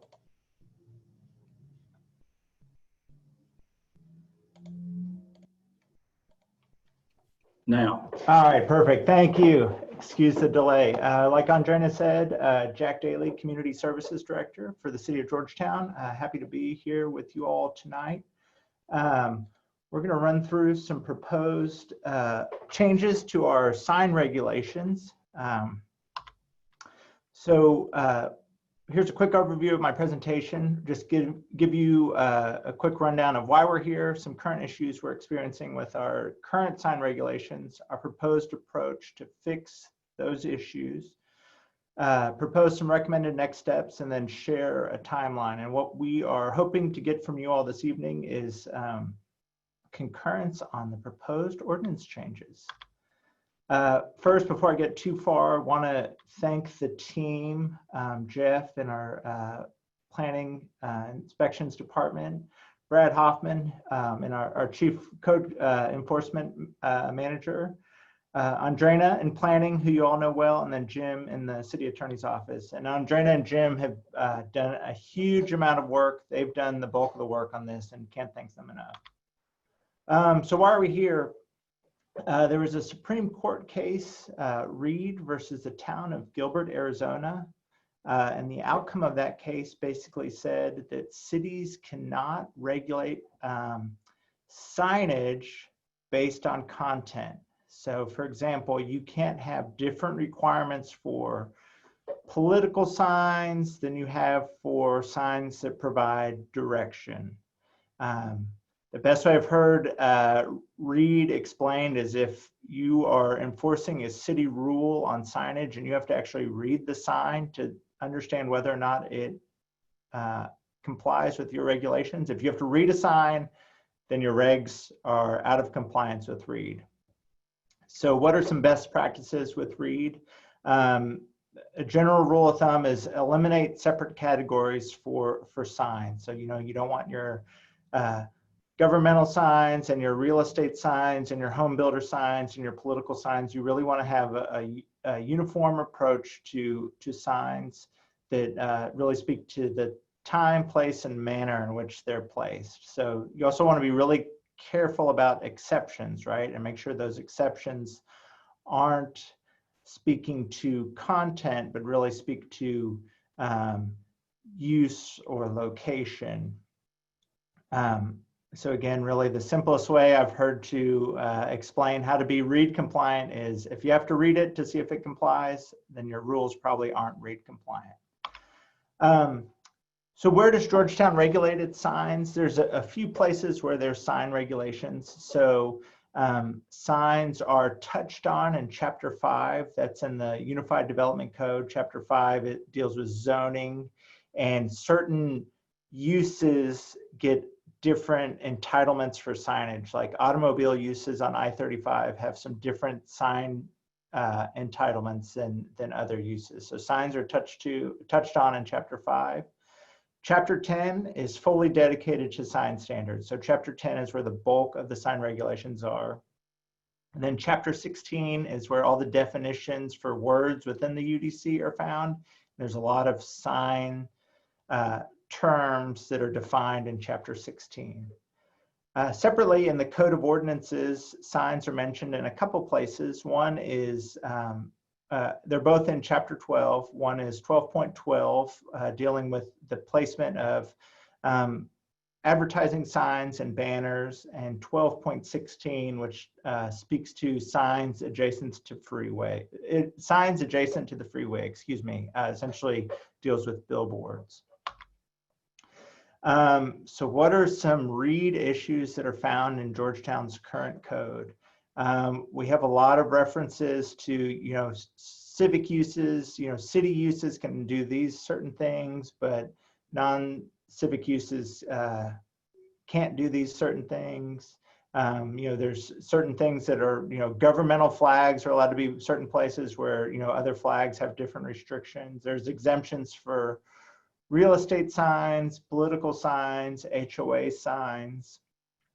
And then there's some content specific rules, right? So there's like rules that speak to, okay, only these types of signs can go in the right of way. There's content specific rules for temporary signs. And then there's rules that speak to how home builder signs can be placed. All these things require a review of the content of the sign to understand whether or not it complies with Georgetown's code, meaning it is not in compliance with READ. So what are we going to do about this? We've worked with our team to develop an approach, and it's a two-phased approach. It addresses these constitutional issues we have with READ. We also thought while we're addressing these READ issues, it would be good to consolidate our sign regulations as much as possible. It's challenging for people to comply and for the city to review for compliance when their sign regs spread all over the place. We also, in light of READ, we wanted to think through some creative ways to preserve the home builder sign program. And if you're not familiar with that, we've included a photo here.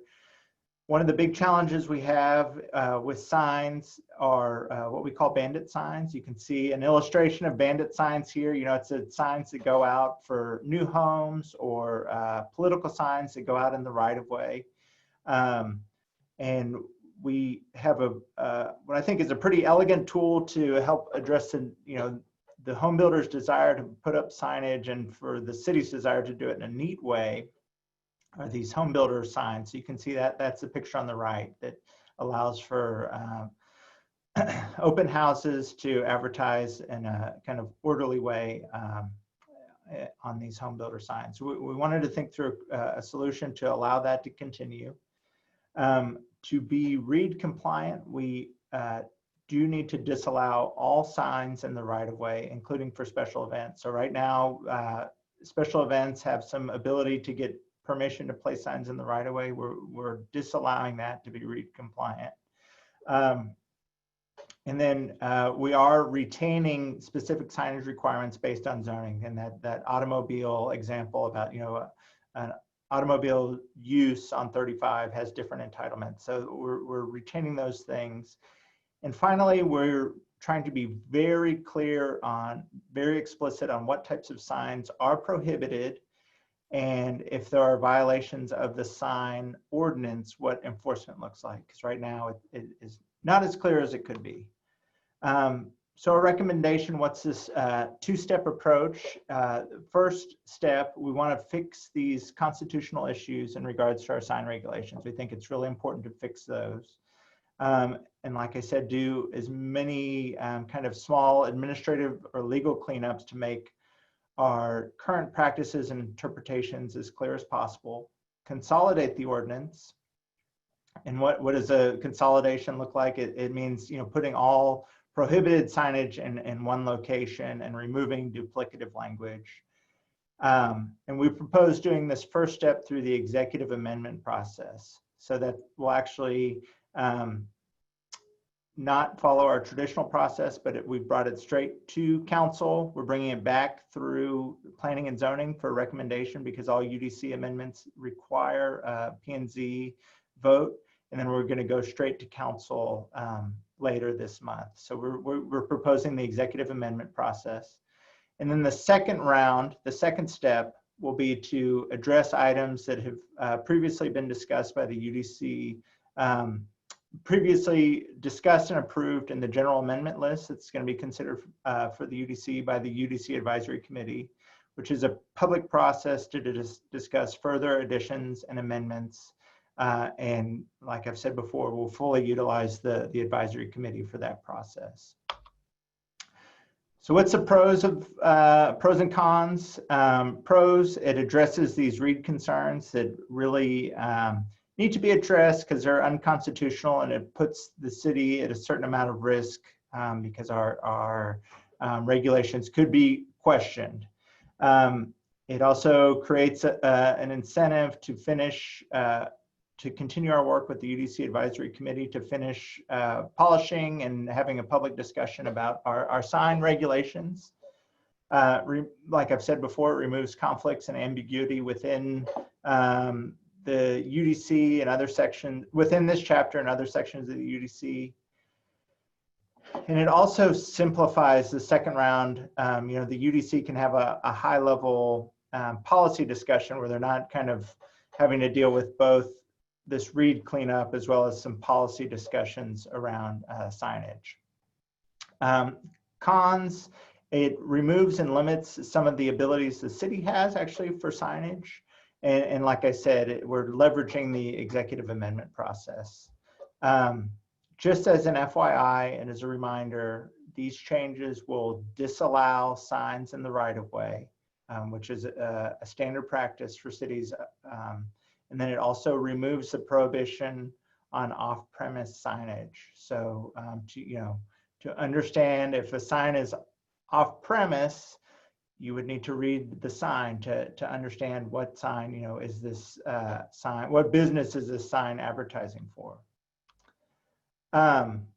Speaking of the two-step process, what would be considered by the UDC Advisory Committee in round two,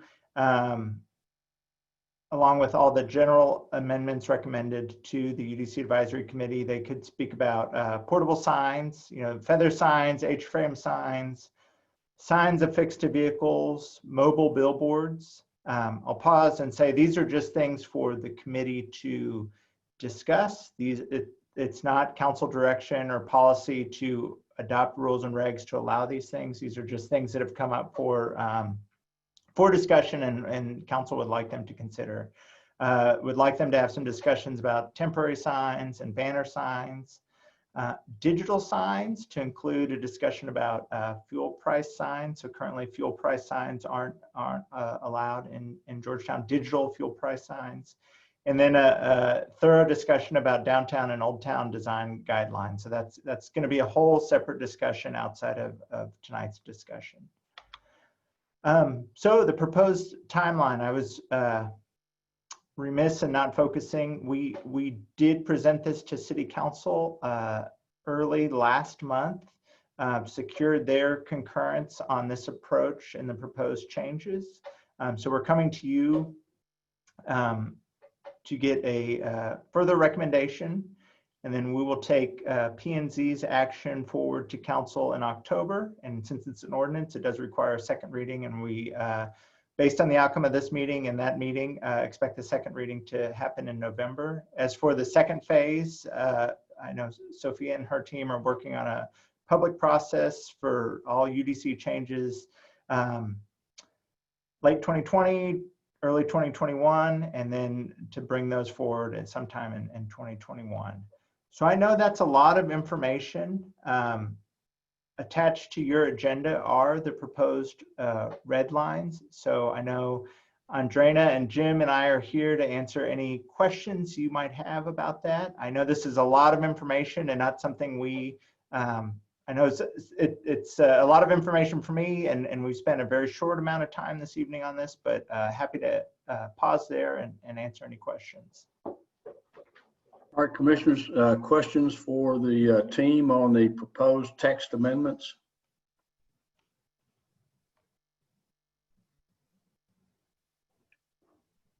I guess I do have a question about the amendments, Jack. If you would please. We're what I'm seeing in going through this list are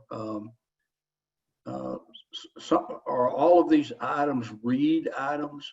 And in other words, this first round of sign changes are to try to get us back into compliance with the Supreme Court order, and the second round is where we're doing the kind of what would you call the institutional or housekeeping for Georgetown specific regulations, or are we mixing them up here in this first approvals? That's a good question. So let me go back to a slide here. So we're proposing multiple things in this first round. So we're proposing to fix the constitutional issues. Those are the read issues. We're also proposing to do, we recognize that our sign regs maybe aren't as clear and concise as they could be. So we want to consolidate and do the cleanups also in this round and utilize the executive amendment process to do that. Okay, well, the reason I asked that question is because there is a lot here on the table in front of us, and we got very little real time to study that. And so, I'm of the opinion you've already gone through this process with the council. Council sent you this direction on purpose. I'm grateful that there is a second round process, because if there are things that we are inadvertently tripping here, we at least get a little bit of time to look at the impact of these changes, and we can address errors if we're making them as part of this second round. I mean, errors if we've got a sign change, and I went through this entire list. I didn't see anything that caused me a lot of heartburn. I had things I asked questions about and wondering, well, why are we doing that? But I'm probably the only person up here who's going to spend much time reading a sign ordinance. So I'd rather just let the process run, knowing that if we do something that is just unpalatable to the community of sign users, we've got this second round coming through that we can take corrective action, and that's kind of the way I'm approaching this. So, am I wrong in assuming that a second round is open for us to correct things if we say, oh, we shouldn't have done that? I'll speak first and then yes, I'll speak first and then let Andrena and Jim weigh in where I get it wrong. But I think that's absolutely a fair assessment. I think that's why we felt comfortable making this recommendation to kind of go faster than normal with the read issues, just because it's a unique issue and we wanted to leverage the opportunity to really clean up the sign ordinance, knowing that we will be revisiting the sign ordinance to address some of these things that are on the UDC amendment list. And I think council and I hope P&Z would be forgiving if we also discovered things, oh my gosh, in this cleanup process, we shot ourselves in the foot and we need to do this. I think we have an opportunity soon after to address that. No, absolutely. If I may add on to that, yes, I think the second round will certainly be able to afford that. I think also just to, some of these administrative legal cleanups that we had mentioned about, or to clarify, we are not making or recommending here any policy changes. So some of these administrative legal cleanups are, as an example, our sign regulations list out, the different zoning districts, and it says what signs are permitted in the different zoning districts. Well, one of the zoning districts that for whatever reason was not specifically listed out, it actually had to do with a manufacturing housing zoning district, which, use just a zoning district for that. However, in practice, and the precedent has always been that because that does resemble a residential subdivision, the residential zoning district standards have applied. So what we've done is clarify that these are the standards that apply to these zoning districts. Or as another example would be, we have a mixed use zoning district that has its own sign standards. So what we did is add that reference in chapter 10 that if you want to know what the sign standards for the zoning district is, you have to be able to go to this chapter, to this zoning districts to find out what those are. So those are the things, those are just a couple examples of what we mean by those administrative cleanups. They're not new regulations, they're not new standards, they are not policy changes. Though all those things is what's going to come through as part of that phase 2. But absolutely, if, as we're going through that process, we find out, oh, there's something that we missed here, or there's something that, it got changed unintendedly for that, we'll be able to absolutely be able to address it during that phase. Okay, but in order to get it, to correct something through the UDC process, it's got to make it to the UDC list. And that's not just, casually throw that in on the list. Correct. How would something get on the list if we've got an oops, because we moved too fast here? How do we get a correction on that list? So definitely one, by letting us know, because we do, like Jack mentioned, the amendments to the entire chapter 10 has already been included in that general amendments list, and that has been approved by City Council. So we've already identified items about chapter 10 that were not just related to READ content, but other amendments, other changes that needed to be made, and they've been approved by City Council as part of that general amendment list. So if you do come across something, definitely let us know. We can take a look at it and review it to see, one, does it already fall under one of those items that have been identified and approved by City Council, or if it's something completely new. If it is completely new, we may be able to, just add it for the next general amendment list. But if it's something that can fall within one of those items, then we will be able to address it then. Okay, thank you. That satisfies my question or my concerns. Commissioners, any questions regarding these proposed amendments? Yeah, this is Travis. I've got a question. So I read through pretty much all of the red lines. Can you go over because there seems like there's a lot of stuff that's coming out, and there's a lot of sections where pretty specific items are coming out that are then just tagged reserved. So I understand that based on the ruling, those specifications have to come out. What's the goal for the reserved section? You can go over that a little bit. Sure. So the reserve is it's a code language writing technique. You'll actually even see that a lot. Like if you read the local government code as an example, you'll also see that a lot. And what happens is that when in a section sometimes is completely omitted and taken out, they leave the section number and they call it out as being reserved for one, because it can either be used sometime in the future. But primarily it's because when we have such a big code language that includes, several sections, a lot of text, you may have a lot of cross references. And so rather than having to go through renumbering all those sections, that you may have to amend other sections of the code, whether they be the Unified Development Code or even the City Code of Ordinances, and updating all those section references, you don't change the numbering in order so that you don't break any referencing connections for that. So it's really more a code writing technique, if you will. It's an administrative practice. function. Yes, sir. Yeah. Okay. So Travis? the goal is not necessarily to replace that with new language. Correct. Yes. Okay. This is a cheap legal work. All right, commissioners, other questions? Yeah, this is Cherie. I just want to verify, are we looking at what you would consider a final draft that you want us to make a recommendation to move forward on? Or is this basically what you would consider a first draft or a preliminary draft? This is final. Huh. See, Okay. this was, and I want to go back and reiterate what Jack's earlier presentation was. This was, it came about because of a Supreme Court decision. And I watched Jack's presentation in a workshop to the council back in September. And there's a sense of urgency here that I haven't seen exhibited often in city processes.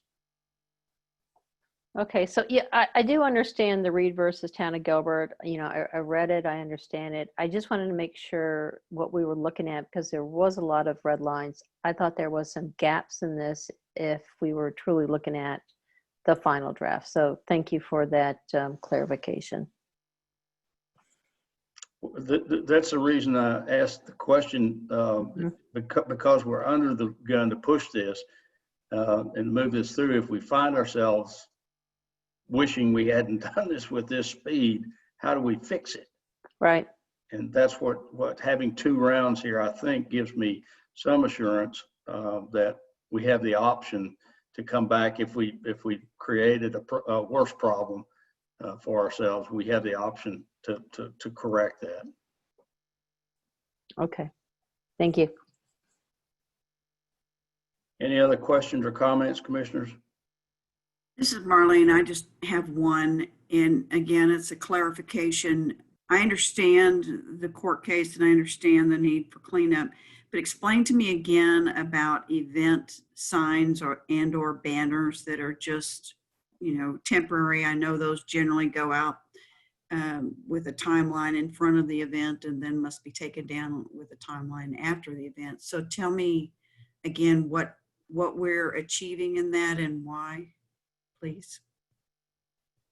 I would say the big change for event signage is that it is now restricted to private property and restricted to a certain amount of time, right? So people come in and they'll get a special event permit and they'll identify where they want to place that signage. It has to be on private property. They'll have to have the consent of the property owner to place that signage. Whereas currently you can get a special event permit and identify city-owned properties or city right-of-way and place signage there. And we are not allowing, because of Reed, you can't, you know, grant certain permissions for certain types of signs. We're not allowing signage in our right-of-way for special events or for anything else for that matter. Did that answer your question? So Jack, what happens when we have the air show and you drive down Airport Road and you see 978 no parking signs stuck right between the chain link fence and the pavement? Do those go away? So there are exceptions. I think you're talking about signs that are placed by the city, like traffic control signs, right? So stop signs, those kind of things are permitted in. Signs that are placed by government are permitted for that type of thing. But if a private party was sponsoring the air show and they went out and posted signs, that could not happen in that right of way. That's correct. Yes. Okay. Could they get a permit to post those signs?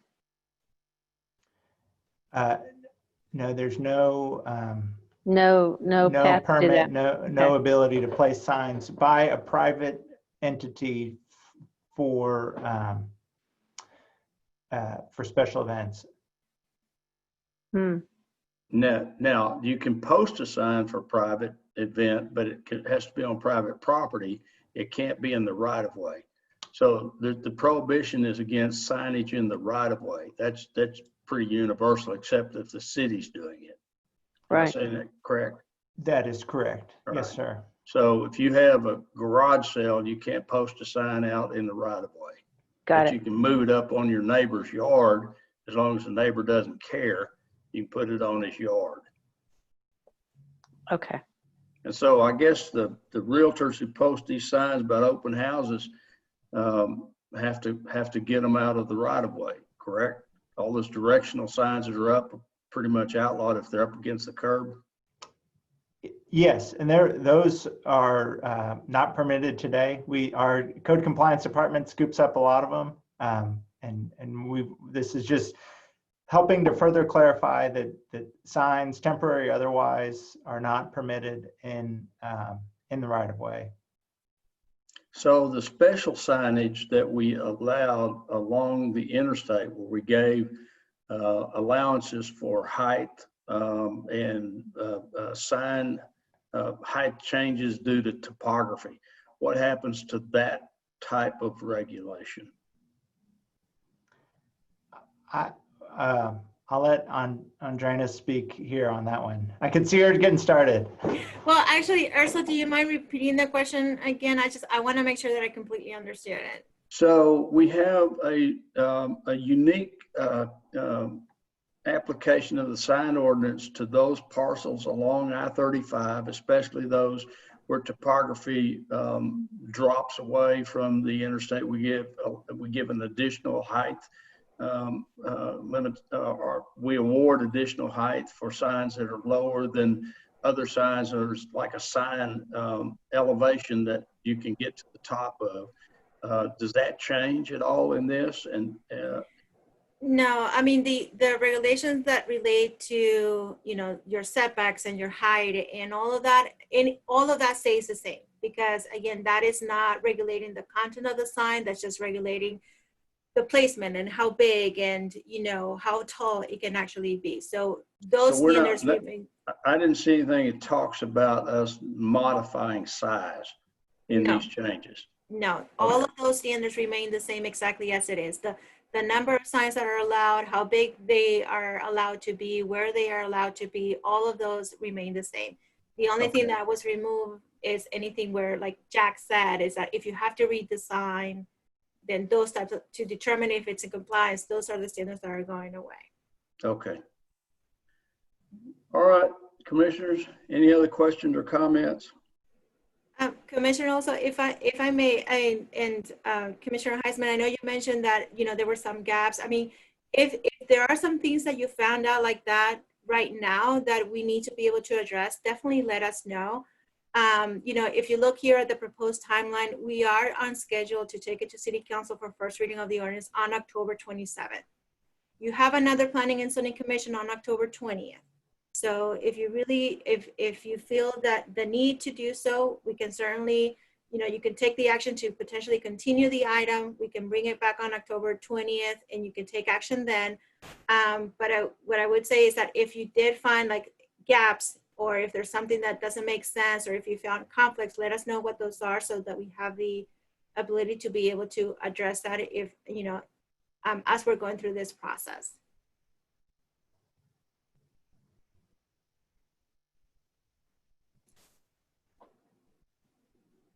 So we've got the ability, so we have the ability tonight to recommend that we continue the discussion of this item at our next meeting, correct?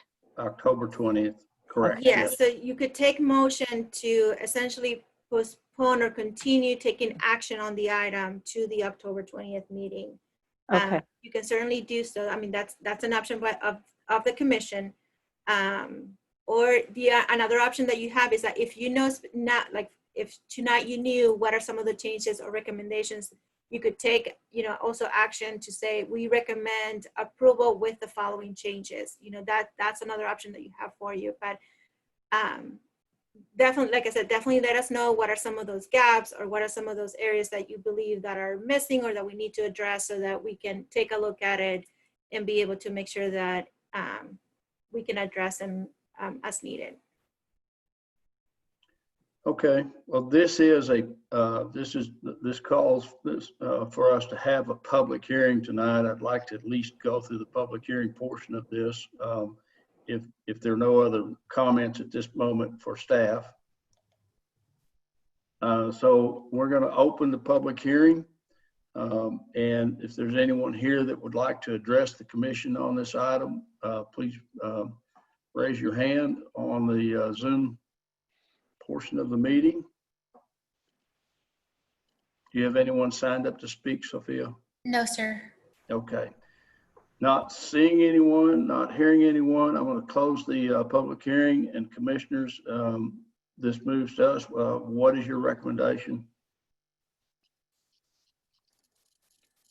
Hey, Ursula, it's Jay. I move that we accept it as presented. Okay, so I have a motion by Commissioner Warren to approve the item as presented. Do I have a second?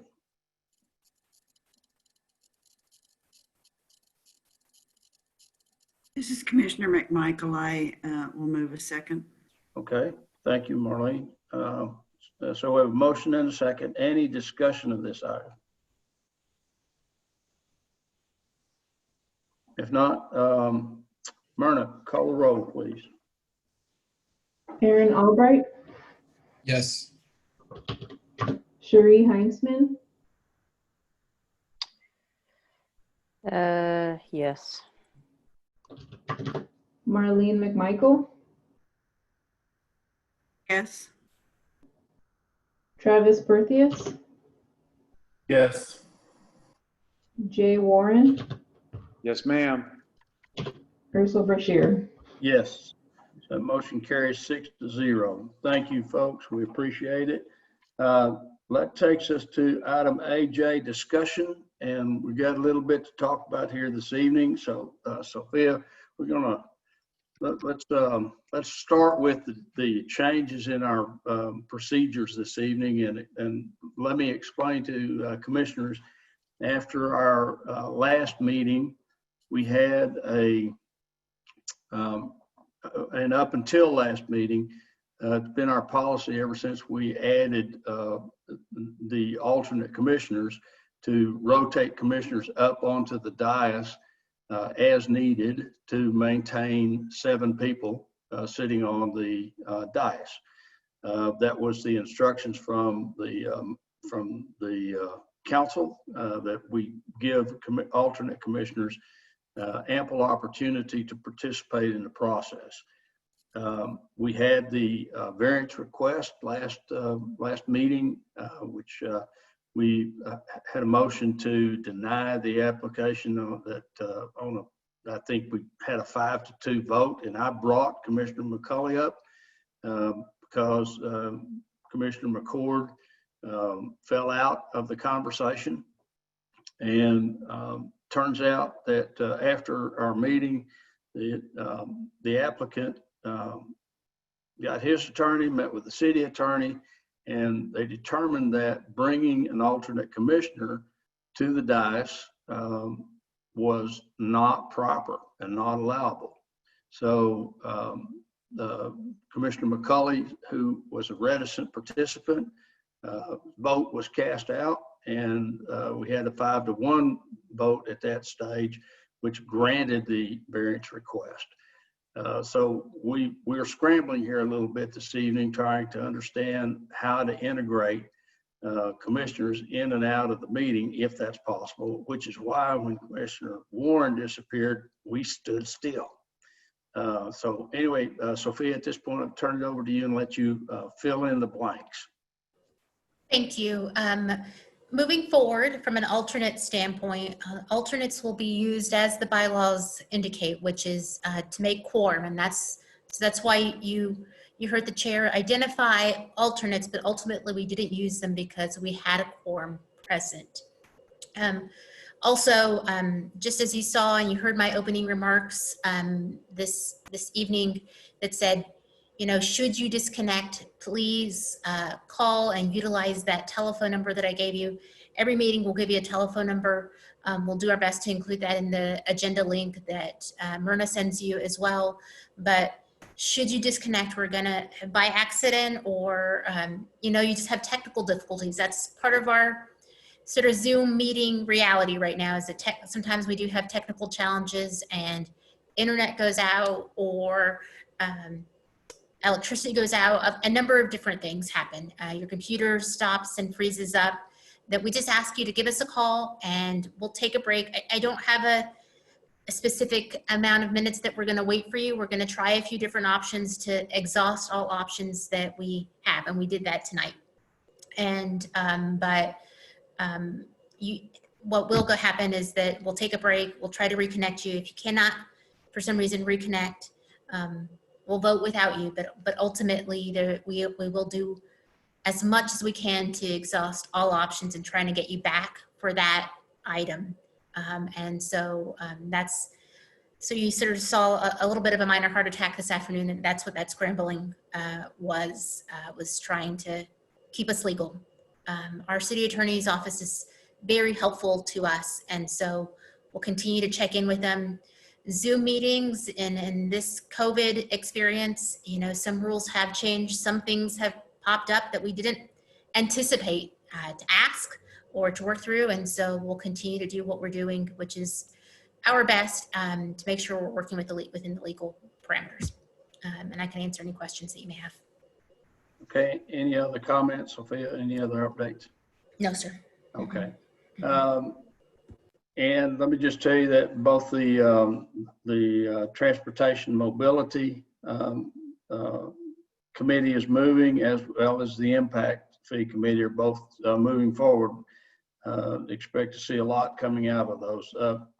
Alternate members to have questions or comments. All right, if not, then a reminder that our October 20th meeting, which our next meeting will be a teleconference starting at 6 p.m. I'm looking for a motion to adjourn.